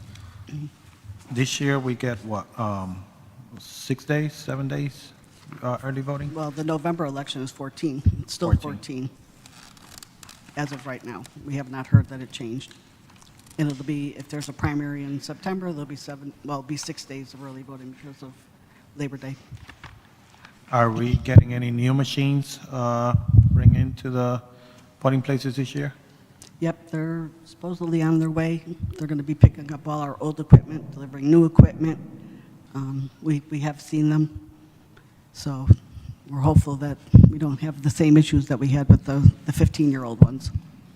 However, the cost of the service contract is higher. So, Do you know how much higher? yeah, so it's going to cost us $22,250 a year for the service contract. For the service contract? Mm. That's an increases of how much? So each tabulator is $315 a year service, and then we're going to have one large scanner for early voting. What else? Absentee ballots. That's $6,500 a year. Okay.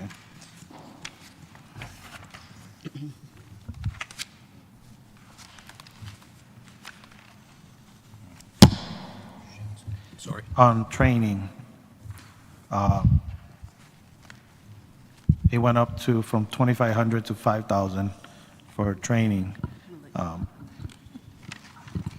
Yes, so there's a registrar course that we're required to take to get our certification, and we want our deputies to take the course so they have the same knowledge that we do, so that $5,000 would cover both of our deputies. Okay.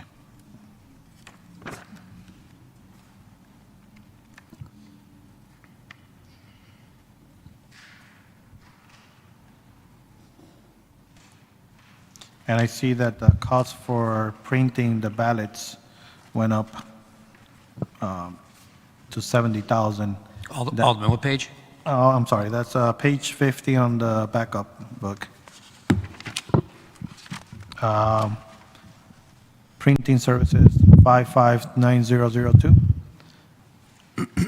Actual was 50,000, last year was 70, and this year you budgeted for 70. Is that accurate to say that you're gonna use that amount of money? So again, in this election cycle, we're not going to have to print as many ballots because, for presidential, we printed 80%. For this election, we'll probably print 60%, so that'll be a little bit less. And that's also, we send out the postcards every year, especially to people who have the 2 polling places. So we would like to still do that. That's printing too. What are your expected money coming from the state to the city of Waterbury for your work here in the city? I'm sorry, I didn't hear. Is the state going to give you guys money to cover some of this cost, or? Doesn't look like it. As of right now, we have not heard anything. Okay. Thank you, Mr. President. Thank you. Appreciate it. Alderman Mosley. Yes, thank you for recognizing me, Mr. President. Good evening to the team.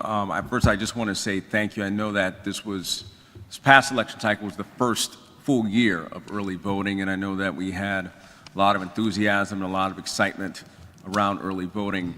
I do want to go on record and say I am concerned that we may not be getting the financial support we need from the state to support early voting. I guess that leads me to my question. Have there been discussions at the city level in terms of supplementing that money in case we don't get anything, or are there still open talks with the state about possibly getting funding for that? Well, we haven't heard no yet, so Okay. until we hear that, we are still hopeful that maybe they will come up with something. Okay. But again, we will not have to staff the polls and early voting as we have last year. Because last year you had, 3 books when you checked in. Right. This year you may have 2, just because of the amount of voters that are going to be coming. And the same thing with early voting. And that's Yeah. why we'll put our deputies over here full-time Yep. to take care of that. Yeah, I just want to say, I thought the process was very efficient, and you all did an excellent job, and whatever we can do to support that, to keep it efficient, I think we should make every effort to do so. Oh, we will. We're right across the street, too. So luckily, if anything backs up, we're right here, we come right over. But no, we'll definitely be fully staffed for the need that we're going to have. Thank you. Thank you. And I have a question, too. Sorry, go ahead. Sorry, can I just make a comment on early voting? I just wanted to point out that the fiscal year 25 budget, in all of those accounts, we were budgeting not knowing exactly how early voting was going to work and what exactly our expenses were going to be. So where you see some cuts from the request for fiscal year 26, it is based on looking at what we actually spent in the current fiscal year after going through early voting. And yes, we did receive some assistance from the state, but that's all taken into account for what is budgeted in fiscal year 26. And if we were to run into any problems, again, we do have a contingency account, so if the department did need a transfer, we could submit a transfer to the board for approval. But I think some of those accounts were a little high in 25, just not knowing exactly what our expenses were going to be in some of those areas. And I have a question. This year, the early voting will be run through tabulators this year, correct? Is that, you'll lose the envelope inside the envelope and all that, so it should take a tremendous workload off you? That is scheduled to That happen, still has to right? pass the legislator, too. What's that? That still has to pass through the Oh, I legislature, thought it went too. through already. Well, then, I thought it heard went that. through already, but, okay, all right. Well, we'll check So, on that. Like So, I said, yeah. we haven't been informed of much yet. Yeah. But if it did, then it did. Okay, I was under the impression that had passed already, so, okay. Yep, good. We'll check on that, but that would be a tremendous help, I would assume, instead of the envelope system. So, okay, thank you. Alderman Rodriguez. Just one more question.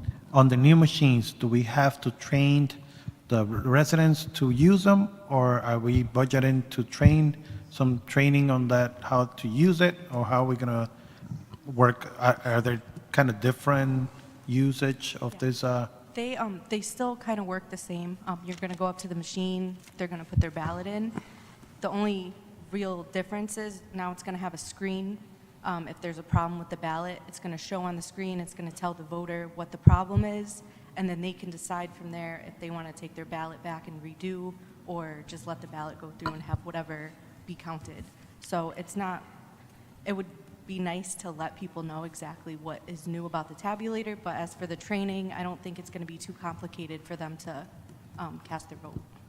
Okay, that was my question. Thank you so much. Thank you, Mr. President. Thank you. Further questions? Seeing none, thank you. Next up is the Senior Center.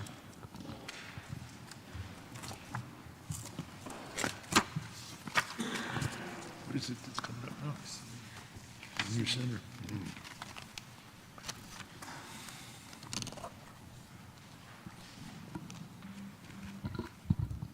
Good evening, Board. I'm Myra Lavasser from the Senior Center. I'm delighted to be here and answer your questions. Thank you. Any questions?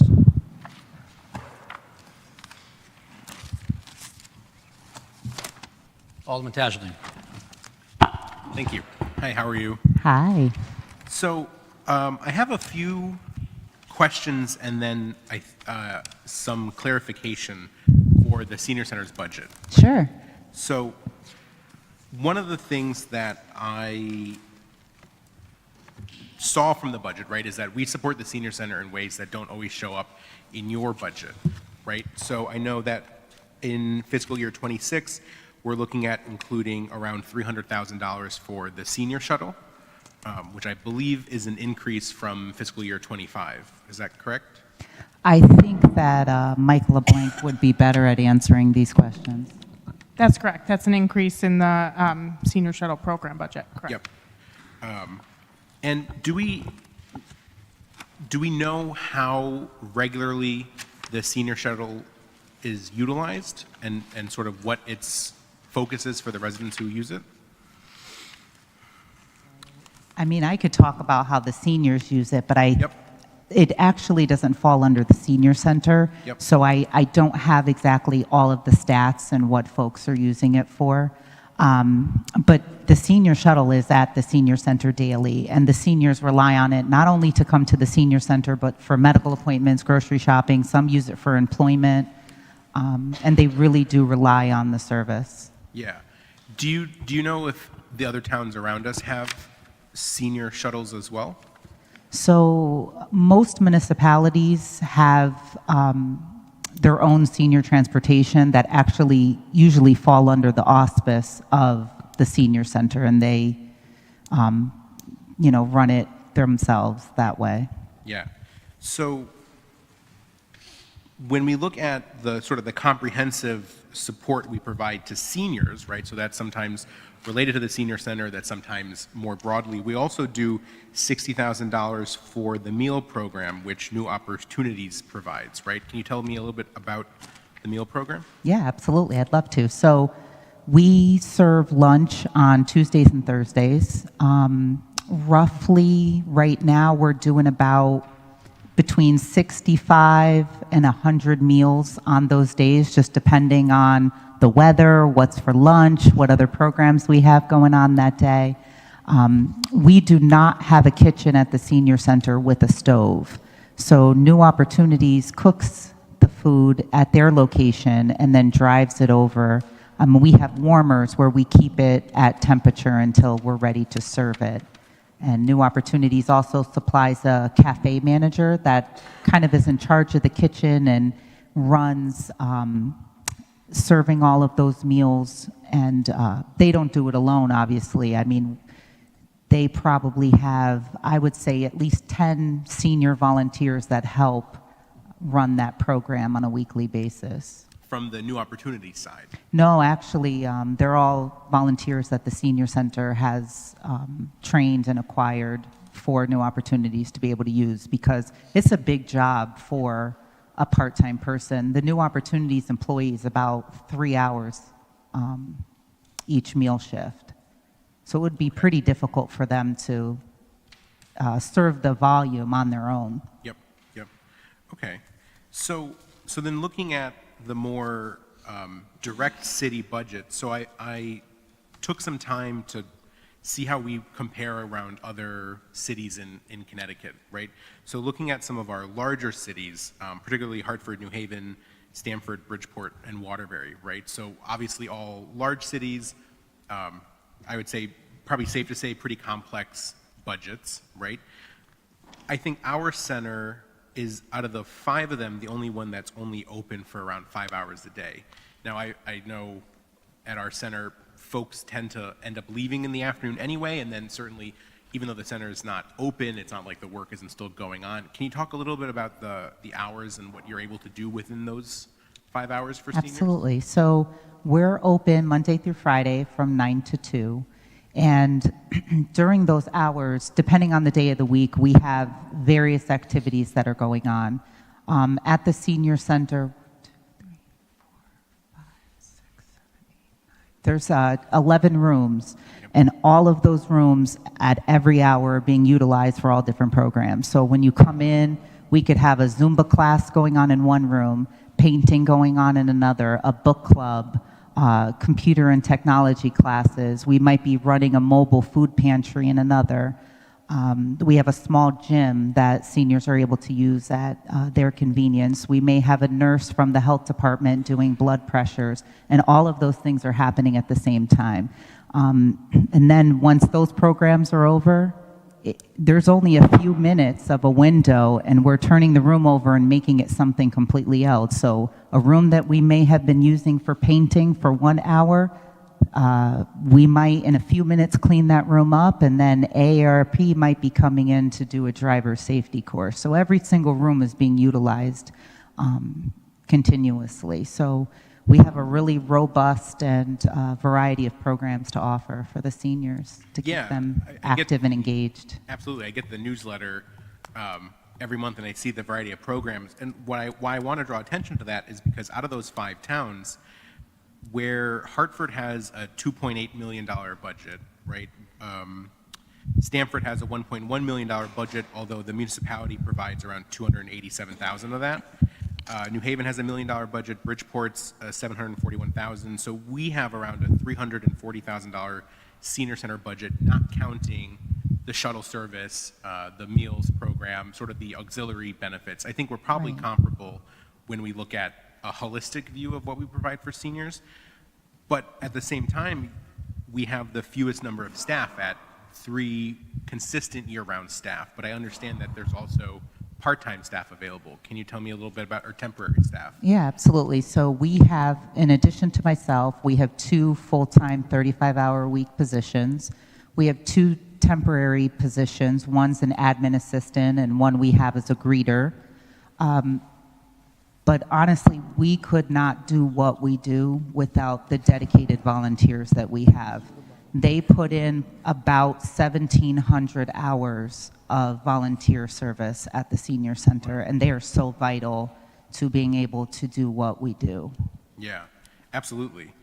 Are there parts of your budget that we're maybe building towards, something that the senior center wants to do aspirationally that we're not quite ready to do yet? I think we're really trying as hard as we can to be as fiscally responsible as we can.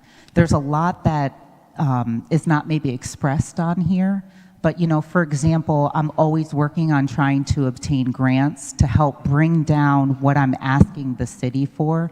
So I'm happy to say that we've gotten grants from like Ion Bank, Thomaston Savings Bank, the Connecticut Community Foundation.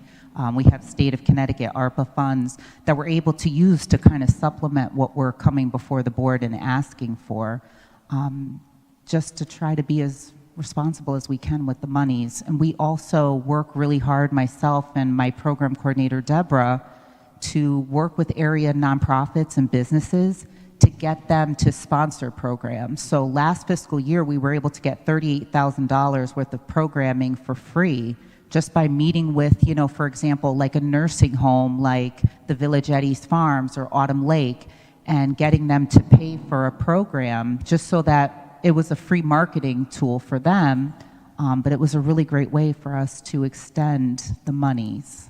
Yeah, that's a part of the senior center that I find really, really phenomenal. I remember the holiday party where every senior who attended walked away with a gift, right? And if we had to purchase those, I couldn't imagine how many tens of thousands of dollars worth of merchandise would have had to have been provided, but you're able to do that without using any funds, really. You just approach the businesses, and I think you said you start like 6 months earlier, right? Yeah, it was a crazy idea that we came up with about 2 years ago when we were talking to a senior, and she said to us, I bought this keyboard, and we're like, oh, who is it for? Your nephew, your niece, your grandchild? And she said, no, it's for me. It's the only gift I'm going to get for Christmas, so I wrap it and I put it under my tree so I have something to wake up to on Christmas morning. And when we heard that story as a staff, our heart broke. And that was Christmas of 23. It was 2 weeks before Christmas, and we all looked at each other like, we got this crazy idea. Can we pull the best Christmas miracle? Can we get a gift for all these people in 2 weeks?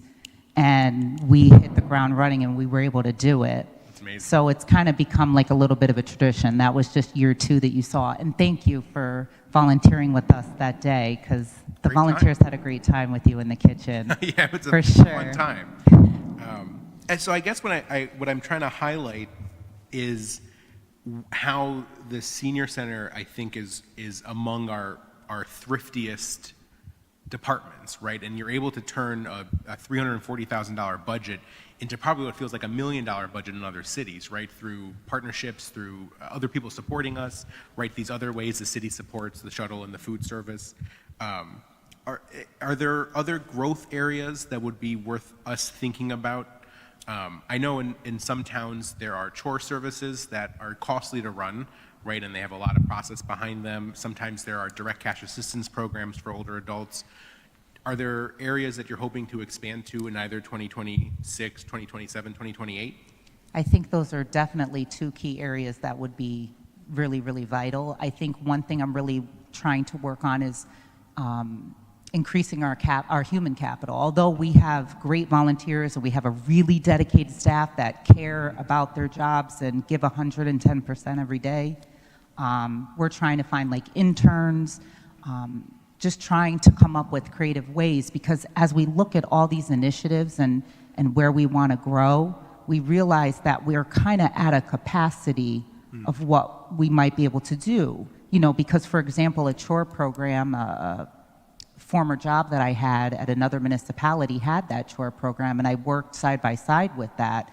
I do realize the amount of work that it takes to run that kind of program. It would mean that we would really need another position. Sure. Absolutely. So it is something that we definitely hope to do. And in addition to that, we realize the baby boomers, you know, the largest U.S. population, is aging into senior services. And many times we're at capacity for every single class that we have, every party that we have. We are full with a waiting list. So if Sarah calls and says she's not going to make it, I give Sarah's spot to Joe, Right. you know, because we only have a certain amount of square footage there. So there are some challenges that we realize that we're up against. Yeah. And is there any way in your budget that you can, I guess, capture both a combination of like all the in-kind that the senior and the senior centers receive, but also your role as the municipal agent? I mean, I understand you're a choices benefits specialist, right? And so my understanding of the Choices program is that you help make sure folks are connected to the right state and federal benefits. That could be cost savings on their end, that could be access to medication or prescription price reductions. How do we capture the full extent of what happens at the senior center outside of the $340,000 budget? That's a great question that I might have to lean to Sarah to next budget season. But I would say I really try to capture that kind of information in our annual report, because you bring up a good point. As my role in director, I actually am a dual role. So I'm both the director and the municipal agent. And it's really hard to convey that when I'm just going over like numbers and what we're requesting.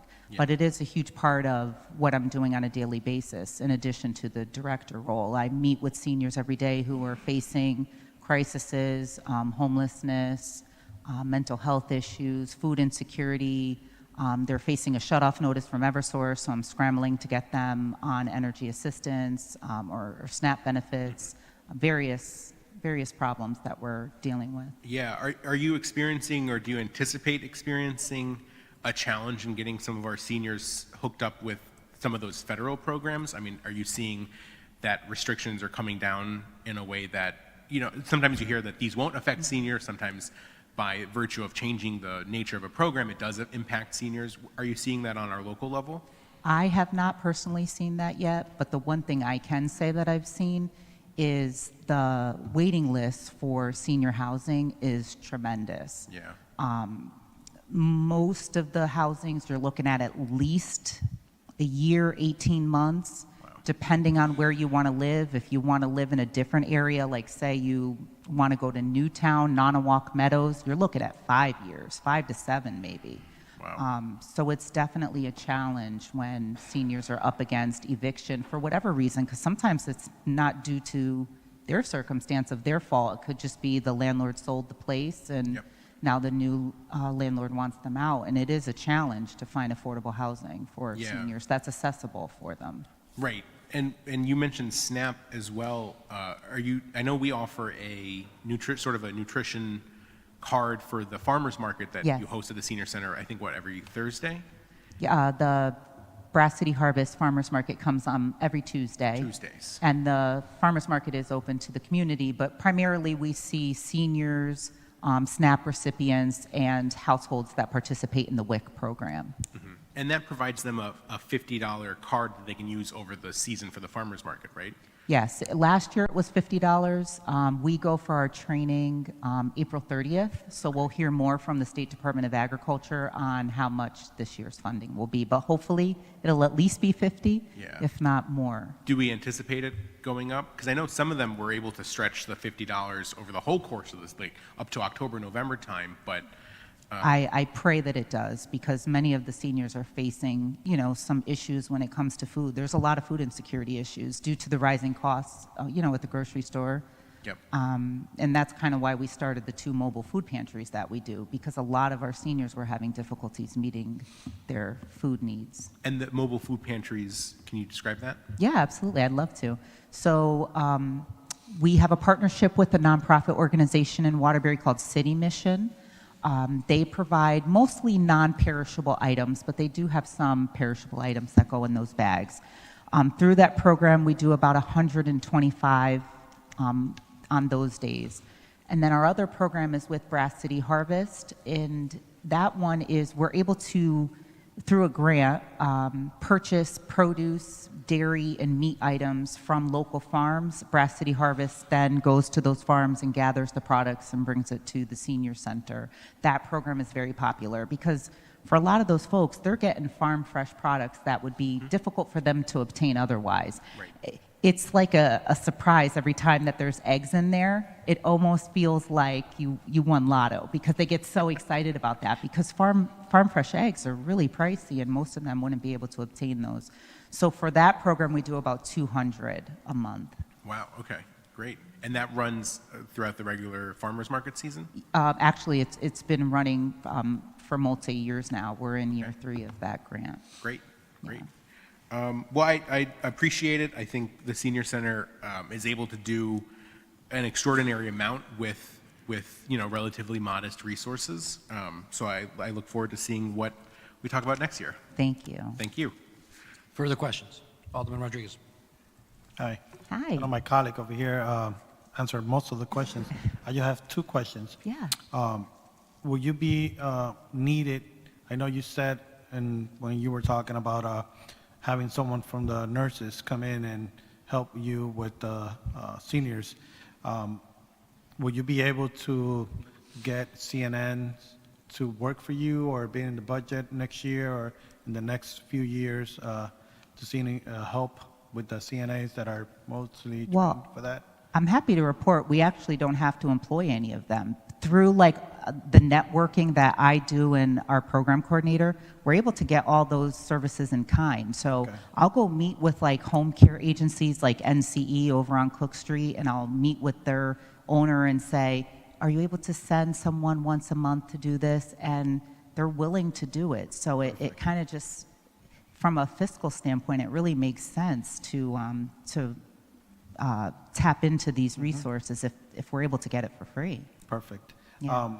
Second question is, how many senior citizens you are having daily in your coming in, and if is there a waiting list of people? Because I know you can't have them all at the senior center. Yeah, no, absolutely. It depends on the day, but I prepared the numbers. So this fiscal year, I'm sorry, I'm trying to get used to this mic. It's weird. This fiscal year so far, we've had 3,548 people. Obviously, they're not all there at once, because if they were, I don't know where I'd put them. Outside, no, I'm joking, but really, we only have a certain amount of square footage. But it depends on the day. But on an average day, I would say we get about 200 a day. 200 a day. They might not stay the whole day. Some might just come in and do a yoga class and then go home. But we do have a good number of them that stay the day with us. They come in first thing in the morning. We provide breakfast every morning. We get donations from like Panera Bread or Brooklyn Bakery, various Stop and Shops. And so we'll put out like bagels, muffins, and so they'll come in and have breakfast, and then they kind of stay the day because they're taking a variety of different classes. And then everything in between. Some people we may only see once a quarter, so they're all kind of different. In those senior citizens, will you seen an increase of homelessness in the senior community? We do definitely have seen an increase of some folks who have been homeless. I've worked with, agencies like CHD, Brian Gibbons, and our shelter, and we kind of all team together on these cases because they can be kind of difficult. And we work together with trying to get them onto like a Section 8 voucher, depending on which ones they may qualify for. Security deposit programs. We all team together to, apply for housing, or sometimes at night I work with local realtors that will go and show us apartments, and I'll go with the senior to look for them. So it really takes many of us to help with these complex cases. But yes, we definitely do see homeless seniors. And we're a safe place for them to come during the day. Oh, I appreciate you guys do all this work, and with a small budget that you guys get, appreciate your work. Thank you. Thank you, Mr. President. Further questions? Alderman Tajaldeen. Sorry, just a follow-up. What special, I guess not special, but what specific groups of people do you see regularly in the senior center? Like, do you have a veterans population that you see at the senior center regularly? Yeah, we have a large veterans population, both veterans and spouses of veterans. But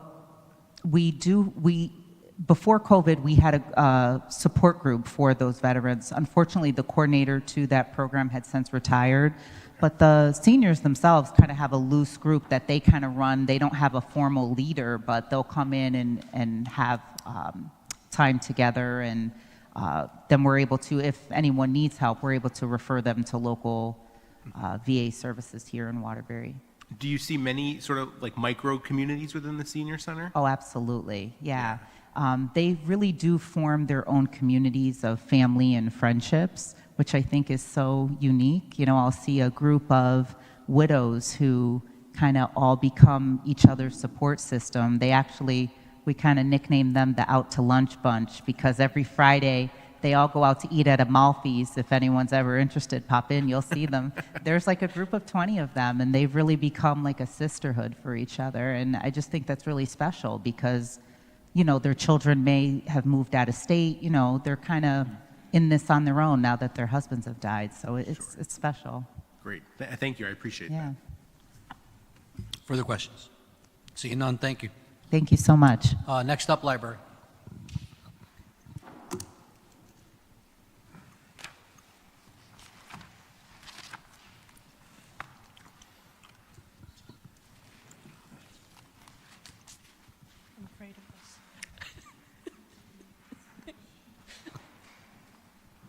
Good evening.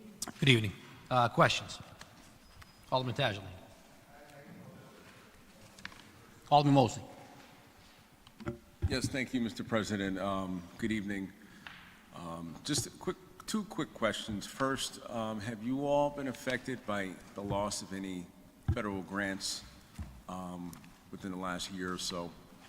I also had a couple questions pertaining to I know we talked briefly, but just about the Bunker Hill branch, but first I want to know, have you all been affected by any loss of federal grants within the last year?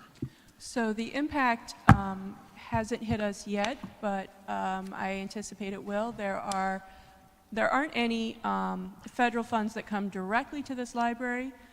Instead, those funds go to other places that we then benefit from. So the Institute of Museum and Library Services, IMLS. In Connecticut, the IMLS funds all go to the state library. The state library then uses those funds in a way that benefits all of the libraries in the state. Those funds have been cut, and that's a little over $2 million that the state library has lost. I'm sorry, can you repeat that? That figure? Yep, a little over $2 million that the state library has lost because of the recent cuts to everything. The state library has not yet said what they're going to do in response to that. I'm sure they've got a lot of different things they're looking at. But one of the things that the IMLS money funds is the delivery service between libraries. So if you borrow a book from the Prospect Library, you can return it in the to the Waterbury Library. So you can borrow a book from any library in Connecticut, and you can return a library book to any library in Connecticut. That's basically a state regulation. And so the delivery service makes sure that those books go back to where they're supposed to go. So that's a service that we have not had to pay for. If that is something that the state library determines that they cannot fund anymore, then I'm not really sure how that's going to play out. It's complicated because of state regulations, but that is one thing that is going to be impacted. The other is the National Endowment for the Humanities. That's, I believe, another $2 million that goes to Connecticut Humanities.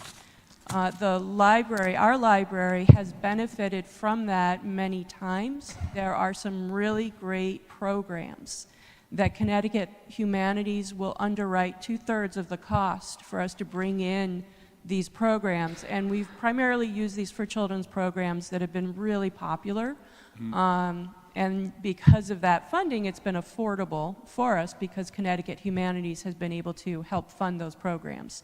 But they've just lost, I believe, a couple $1 million from the National Endowment for the Humanities. They don't know if they're even going to be able to continue to function at all. So there definitely are some things that are going to be coming, but we don't know yet what the full impact is going to be. All right, thank you. My next question, I had an opportunity the other day to visit the Bunker Hill branch of the library. I met Margaret there. She's doing a great job. One of the things that I had brought up is the possibility or, the opportunity if we can maybe expand the hours and the days. I know that, during the week might be tough for a lot of families to use the space, so perhaps some shortened times on Saturdays. Has that been discussed and considered with budgeting for the next fiscal year? So we would love to expand those hours. I would love to open branches in other neighborhoods. They could certainly benefit from it. But we don't have enough staff right now. If we're fully staffed, we have the bare bones minimum we need for the operations that we currently do. This past year, we've had 3 vacancies in our librarian 2 position. We've had a 4th librarian out. She just came back. She was out for 3 months for medical leave, and a 5th librarian out for medical leave. So we, in order for the main library to be open on Saturdays, we have to close early Monday nights because we just don't have enough people to cover those hours. And in fact, we need Margaret downtown on Mondays because otherwise we can't staff all of our desks. And that's with the librarians being on desk all day and not having any time off desk for their off desk responsibilities. So it all boils down to more staffing is what we need. Have there been any considerations? I know that the library has taken on student interns during the summer. Have there been discussions about in the afternoons perhaps taking on some student interns as well to fulfill some of those, not completely fulfill those roles, but to kind of take on some of those duties and tasks? So there's a couple of complications. The first is that the librarians go to grad school to learn how to be librarians. It's a very high level of training and skills and expertise that our student interns wouldn't be able to fill that role. The second level is that almost all of our positions at the library are covered by collective bargaining. And having, student interns doing union jobs gets into an HR area. Right, I understand. I understand. All right, thank you. That concludes my questions. Thank you. Further questions, Alderman Tageldine. Thank you. So similarly to my framing for the senior center, I want to talk a little bit about our library in comparison to our other major cities, right? So again, we're looking at Hartford, New Haven, Stamford, Bridgeport, and us. But before we look at those numbers, I asked for some information prior about where we've been able to support the library through capital improvement funds on occasion. So I know that in fiscal year 2021, through the capital improvement fund, we were able to replace the servers at $15,000. We spent around $25,000 for security camera expansion. We did $100,000 in information technology improvements in fiscal year 2021 and $120,000 in fiscal year 2024. More recently, for fiscal year 2025, there was the elevator, right? And I think that was around $578,000. A utility van replacement at $45,000. And what I'm guessing is general building improvements at around $75,000, right? Which doesn't count the park, which I think Library Park, obviously, not only is it in the name, but I think it's part of the appeal of our park is that it's surrounded by such a green space that we had invested around $4 million through a variety of funding streams, right? Certainly not all city dollars, using some CDBG funding and Webster Bank to get to that $4 million. But I also know that the architecture of our library is sort of very much a product of its time. There are very few rooms in the library. I know in one of the back corners that there's a computer lab that has like glass walls, so we have to build out sort of a room within it. Where do you see more, looking in a series of years, right? So not necessarily even fiscal year 2026, but building from here outward, where are you looking at expansion in the library in a physical sense? So the first thing I would point out is that some things are cyclical, like the computers. So the public computers are very much in demand. There are quite a lot of people in Waterbury who do not have either internet or computers at home, or printing at home.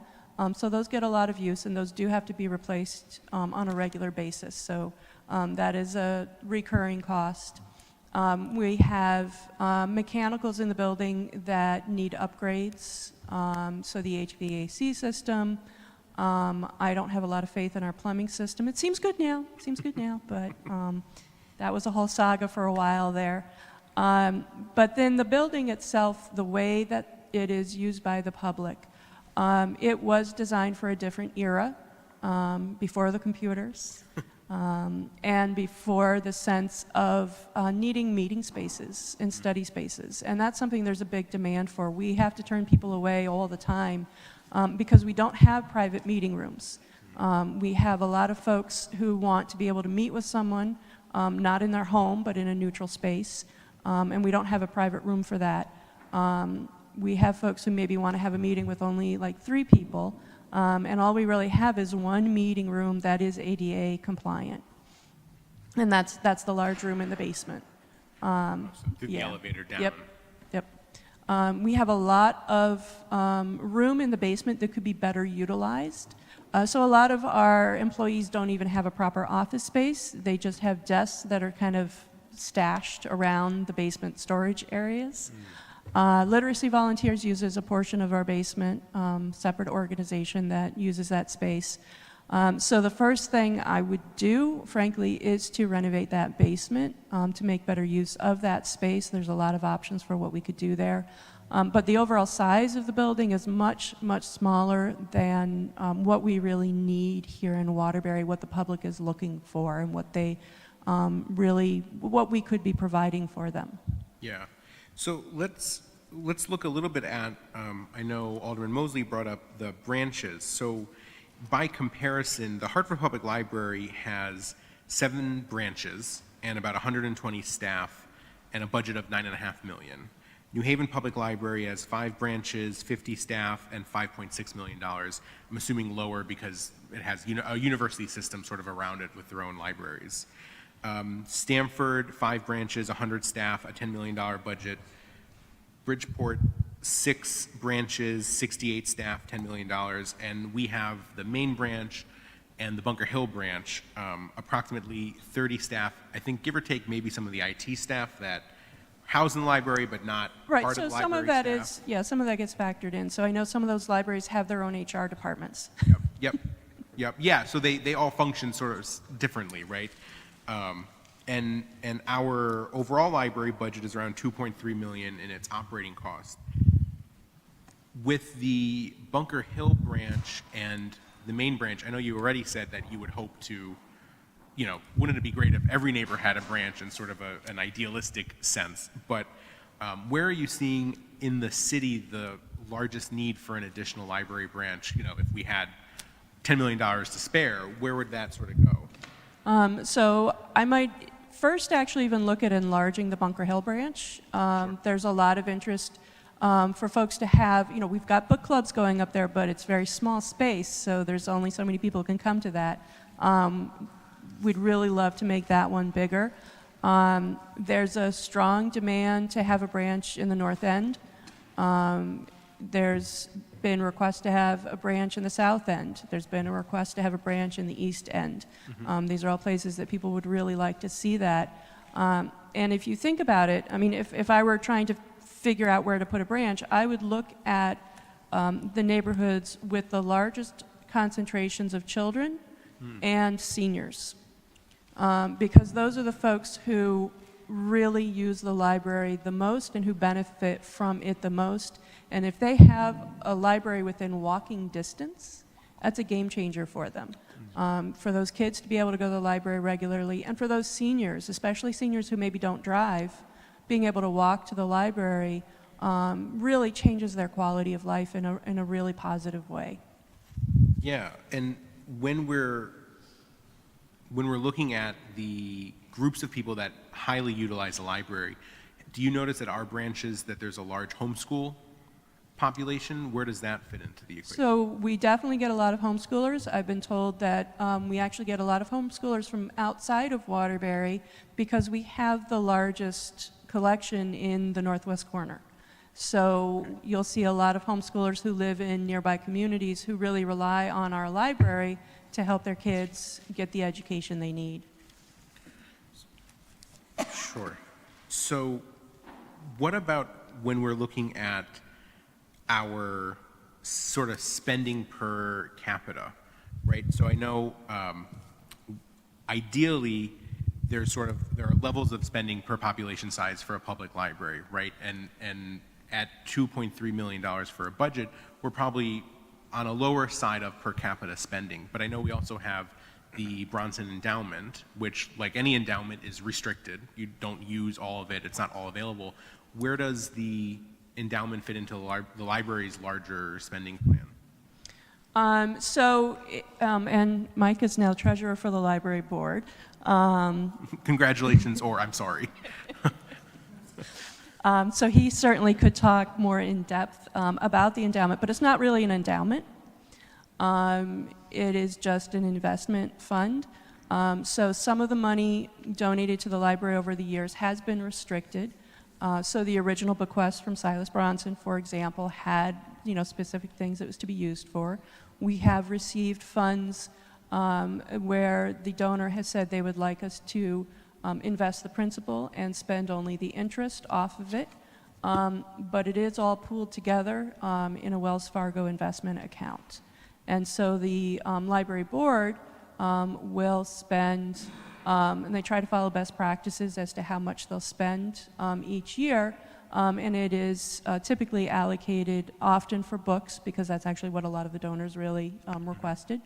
And it is, right now, it's adding maybe at most 90,000 to our budget for the year. What's the size of the Bronson Endowment? It is, Sorry, you have to pass the wand. No, it was approaching 3 million before the recent pullback in the market. So it's built up, it's balanced. If you go back even just 5 to 7 years ago, it was closer to the 2 million range. There's been certainly some solid returns, and additionally, there's been bequests that have benefited the accumulation of equity in the endowment. And as Rachel indicated, the library board operates with a policy in regards to allowing for distributions from the endowment up to 4% of value each year. So. And the spending rate for that 4%, how many is that? How many quarterly earnings are you looking at to come up with your spend rate? Is that over 3 years or 5 years on average, the earnings? Yeah, it assumes a 4% return over time. So it's a conservative assumption, which is good. It protects the principal in the endowment. And even though it can be up to 4%, generally, they're very careful. The library board is very careful with how much they allocate out for equipment or other purposes benefiting the library. And you're only looking back at the previous year to determine that 4% number? No, it's an average over time. Right. So my question is, what's that time span? How many years of time are you looking at to get to the average earnings? Yeah. I'm sorry. What they've been doing is looking really just at the balance for 1 year. Oh, okay. That's interesting. So I think, not, for whatever it's worth, I think the standard practice is to look at 12 quarters, a rolling average over 12 quarters. 4% is on the lower side. I think most investment draws are between 4 to 6, with a 5% sort of being the standard. And you said at 3 million, it's producing around 90 in spendable funds a year? $90,000? Is that what you said? So this is something that the library board has discussed quite often, and trying to follow best practices, and it's something that I think they definitely would welcome some to come in and help advise on those matters. Basically, I will figure out what that 4% looks like, and I always ask for less than that. So that we're not, we're trying to be very careful with the fund. Yeah, and do we employ any independent wealth management for the $3 million? Yes, there's an advisor on the endowment through Wells Fargo. Oh, okay. Got it. And again, as Rachel indicated, they're very conservative. A $3 million endowment at 4% would produce $120,000 per year. So, from the standpoint of 90,000, they're working below, what they could do, really with the intent to continue to protect the endowment. Right. I think, sometimes it's fun when your day job spills into alderman work, but so in my philanthropic day job, obviously I manage a foundation where we have a 5% spend policy, and we look at the 12 quarterly earnings and all that stuff. But typically a rate of return, not counting what's happening now, the past couple of years have been pretty high. So we're seeing returns of 8, 9, 11%, and we're drawing only 4 to 5% of that off the top. So you're building a really healthy endowment. So as we look at sort of the comparison of the size of our library budget to other towns, it sounds like we might be underutilizing the Bronson Endowment if we're sort of leaving available dollars around when it could go to other essential services. So I don't know where the library board is on its thinking on that, but would encourage us to be a little more adventurous. Not right now, probably not for the next year, because who knows what's going to happen, full disclosure. But in the future, when sort of the markets rebound a bit, it might be worth having a conversation with them about. Yeah, I'm sure the board would be happy to talk to you about that. Happy to talk endowments all day. And I think lastly, not to say anything we don't already know, but it's our relationship to other libraries in the state, and our salaries tend to skew more on the low side. And last year you said retention is a challenge. Is that still a challenge? Has it been a challenge over the past year as it was in the previous year? So we definitely have had a hard time finding qualified applicants and retaining folks. I mean, we did, to be fair, the most recent departure was someone leaving for his dream job at the state library. So, a dream job is a dream job. Absolutely. But it also paid significantly more. He no longer had, so here we have people who go to grad school, they get a master's degree, and they still have to work a part-time job to get by because we don't pay enough for them to live on. It's something where it's been difficult. We have had people that we have offered jobs to who turn us down because the pay is too low. They're already making more than that. So it's challenging. And I will say, part of the problem has been, as Tara said earlier, that 9-month delay from when they apply to when they get to the interview process.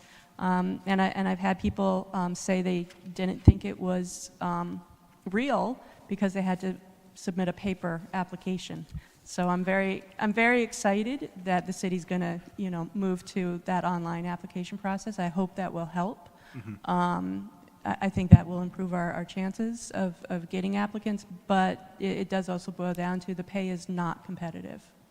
We get people who are fresh out of school who need a lot of training, but even then, we're not that competitive. Sure. And my last question for you is, bless you, could you describe the relationship between the library and the Friends of the South Bronson Library? Because I know, similarly to the Senior Center, there's a significant volunteer base, there's a lot of in-kind support. Where do you see that with the Friends and the library?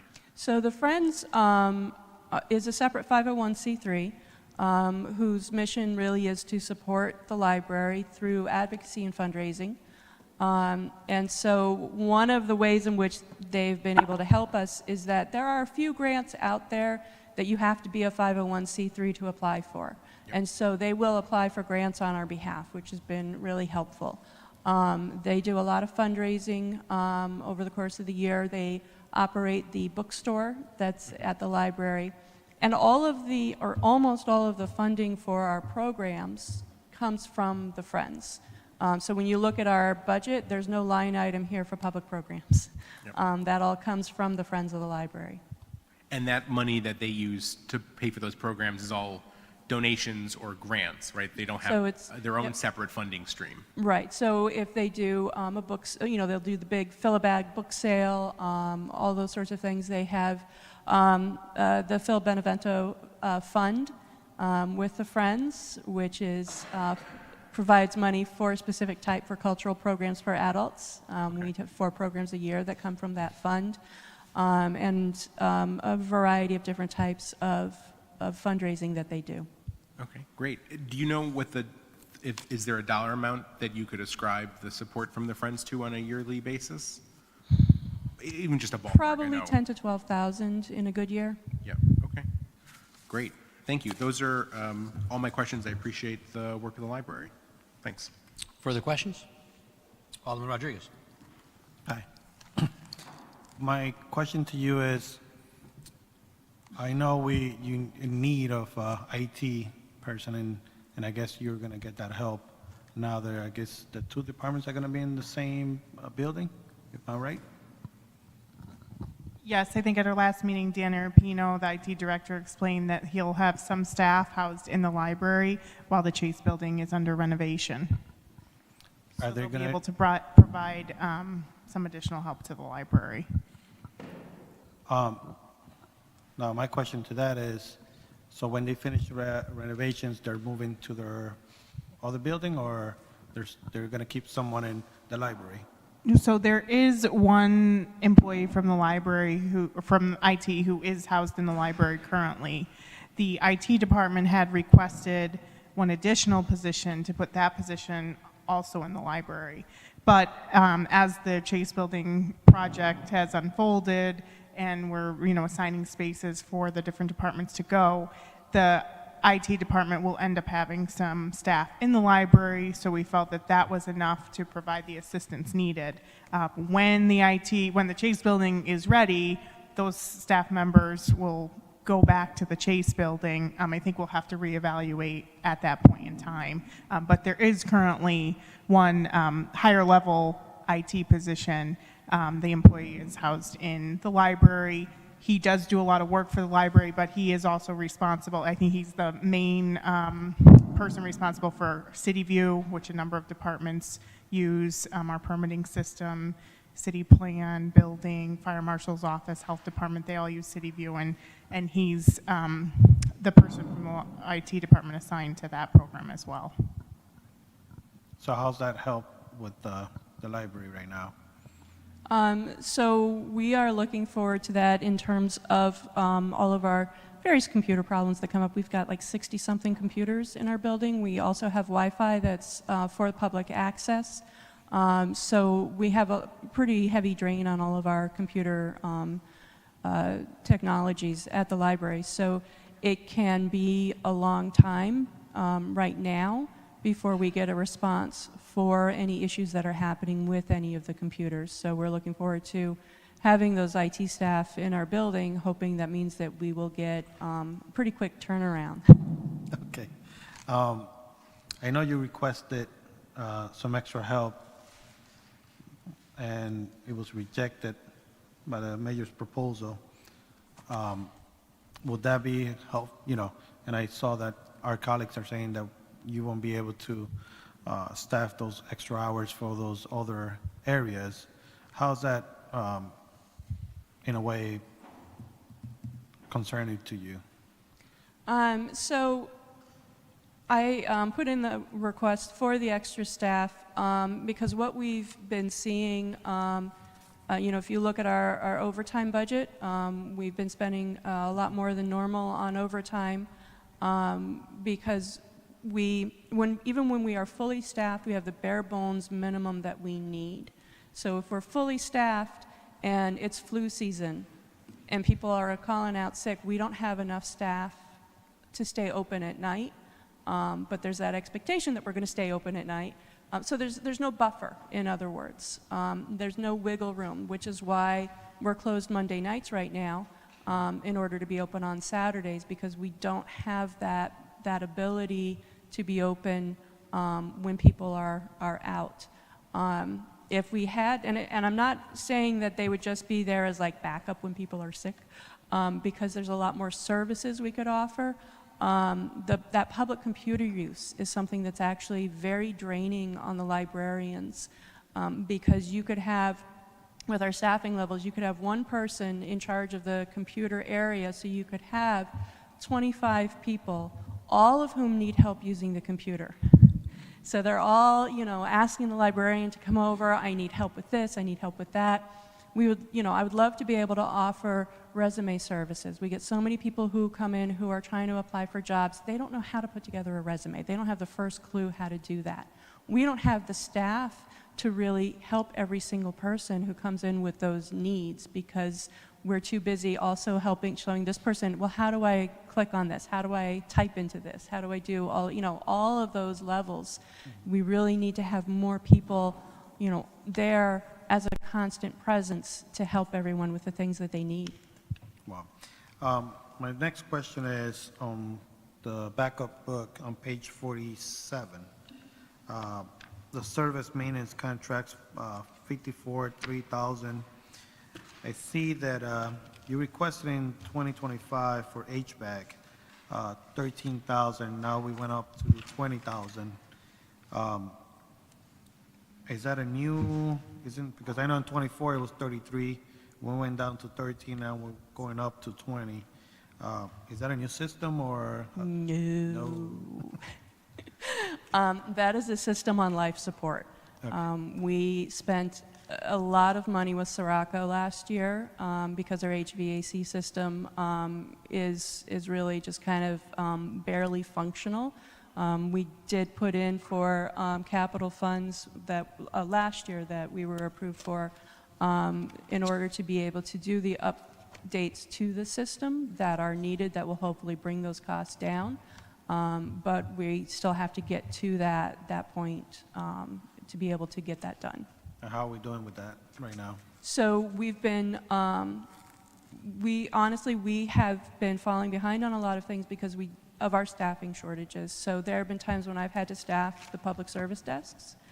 I'm spending a lot of my time doing librarian work. And we didn't have an accountant for a year, so our accountant was new. She needed a lot of training to get up to speed. So there's actually quite a few things like that, you know, going out to bid and overseeing all of these projects, because we have quite a few that need to happen. We just haven't had the staffing to allow us to be able to stay on top of those things. Okay. On page 349, the extra duty officer, he's budgeted for $42,000 again from 2025. 2024 was 26 for 4 hours and special events. Are we still getting more special events coming up, or? So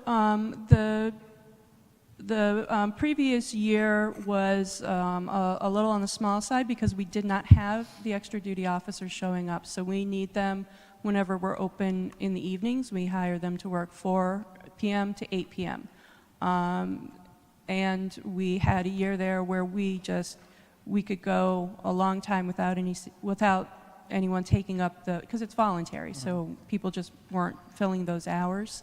So this, the 42,000 is based on if we actually get someone, if we're open 4 nights a week, like we normally would be, and we get an officer each one of those 4 nights every week of the year. Got it. Thank you so much for your time. Thank you, Mr. President. Thank you. Further questions? Seeing none, thank you. Thank you. Next up, Board of Aldermen.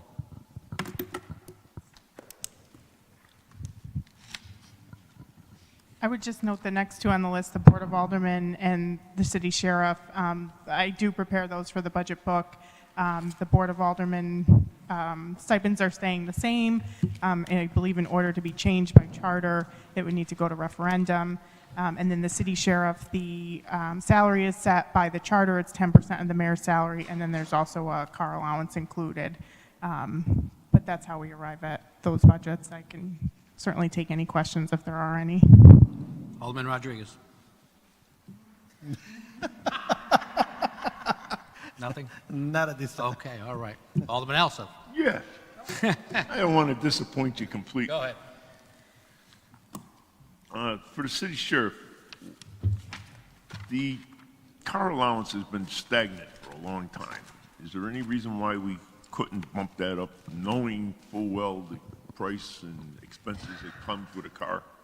That is just related to the Board of Aldermen, so that would be, I think, if the city sheriff has to deliver anything to the homes of the aldermen. I don't think that's happening very frequently. The other departments that utilize the city sheriff's services to serve paperwork at different residences, at the health department, city planning, education, they all reimburse him the mileage rate out of their budgets. Okay, thank you. You're welcome. Thank you, Alderman Rodriguez. You see? Try it, Steve. Real quick question. Is you said that other departments use the sheriff. The Borough of Education does the same thing. They use our sheriff to bring letters to the Borough of Education members. Yes, if they utilize his services, they do utilize them, and then they would pay for them out of their budget, and they would reimburse him the federal mileage reimbursement rate. Okay, thank you. Thank you. Anything further? Hearing none, thank you, and we'll move on to probate. we could take any questions on the probate budget as well. Any questions for probate? The building rental. Alderman Rodriguez. Sorry, Mr. President. Getting used to it. The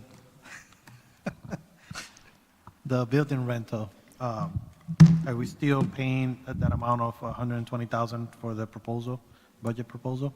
That is the amount budgeted for fiscal year '26. There is a month-to-month rent. We budgeted 120,000 for the last several years, anticipating that the rent may increase. But at this point, it has held at around $80,000 a year, but that 120 is budgeted in case there were to be an increase. Who's utilizing that building right now? I'm sorry? Who's utilizing that building right now? This rental is for the building on Leavenworth Street. I don't know all the other tenants in the building.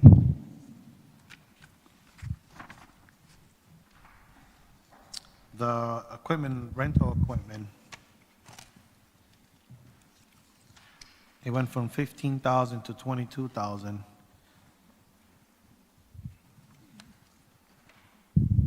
That's on page 56 on the backup. Correct. That was an increase in the request by the probate court, and we did fully fund the requested increase. I believe it was just based on increasing costs for the department. And we are responsible for paying for these expenses. That's what I have for now. Thank you, Mr. President. Thank you. Further questions? All right. Hearing none. Thank you. And that is our last item for the evening. And with that, Alderman Dorso.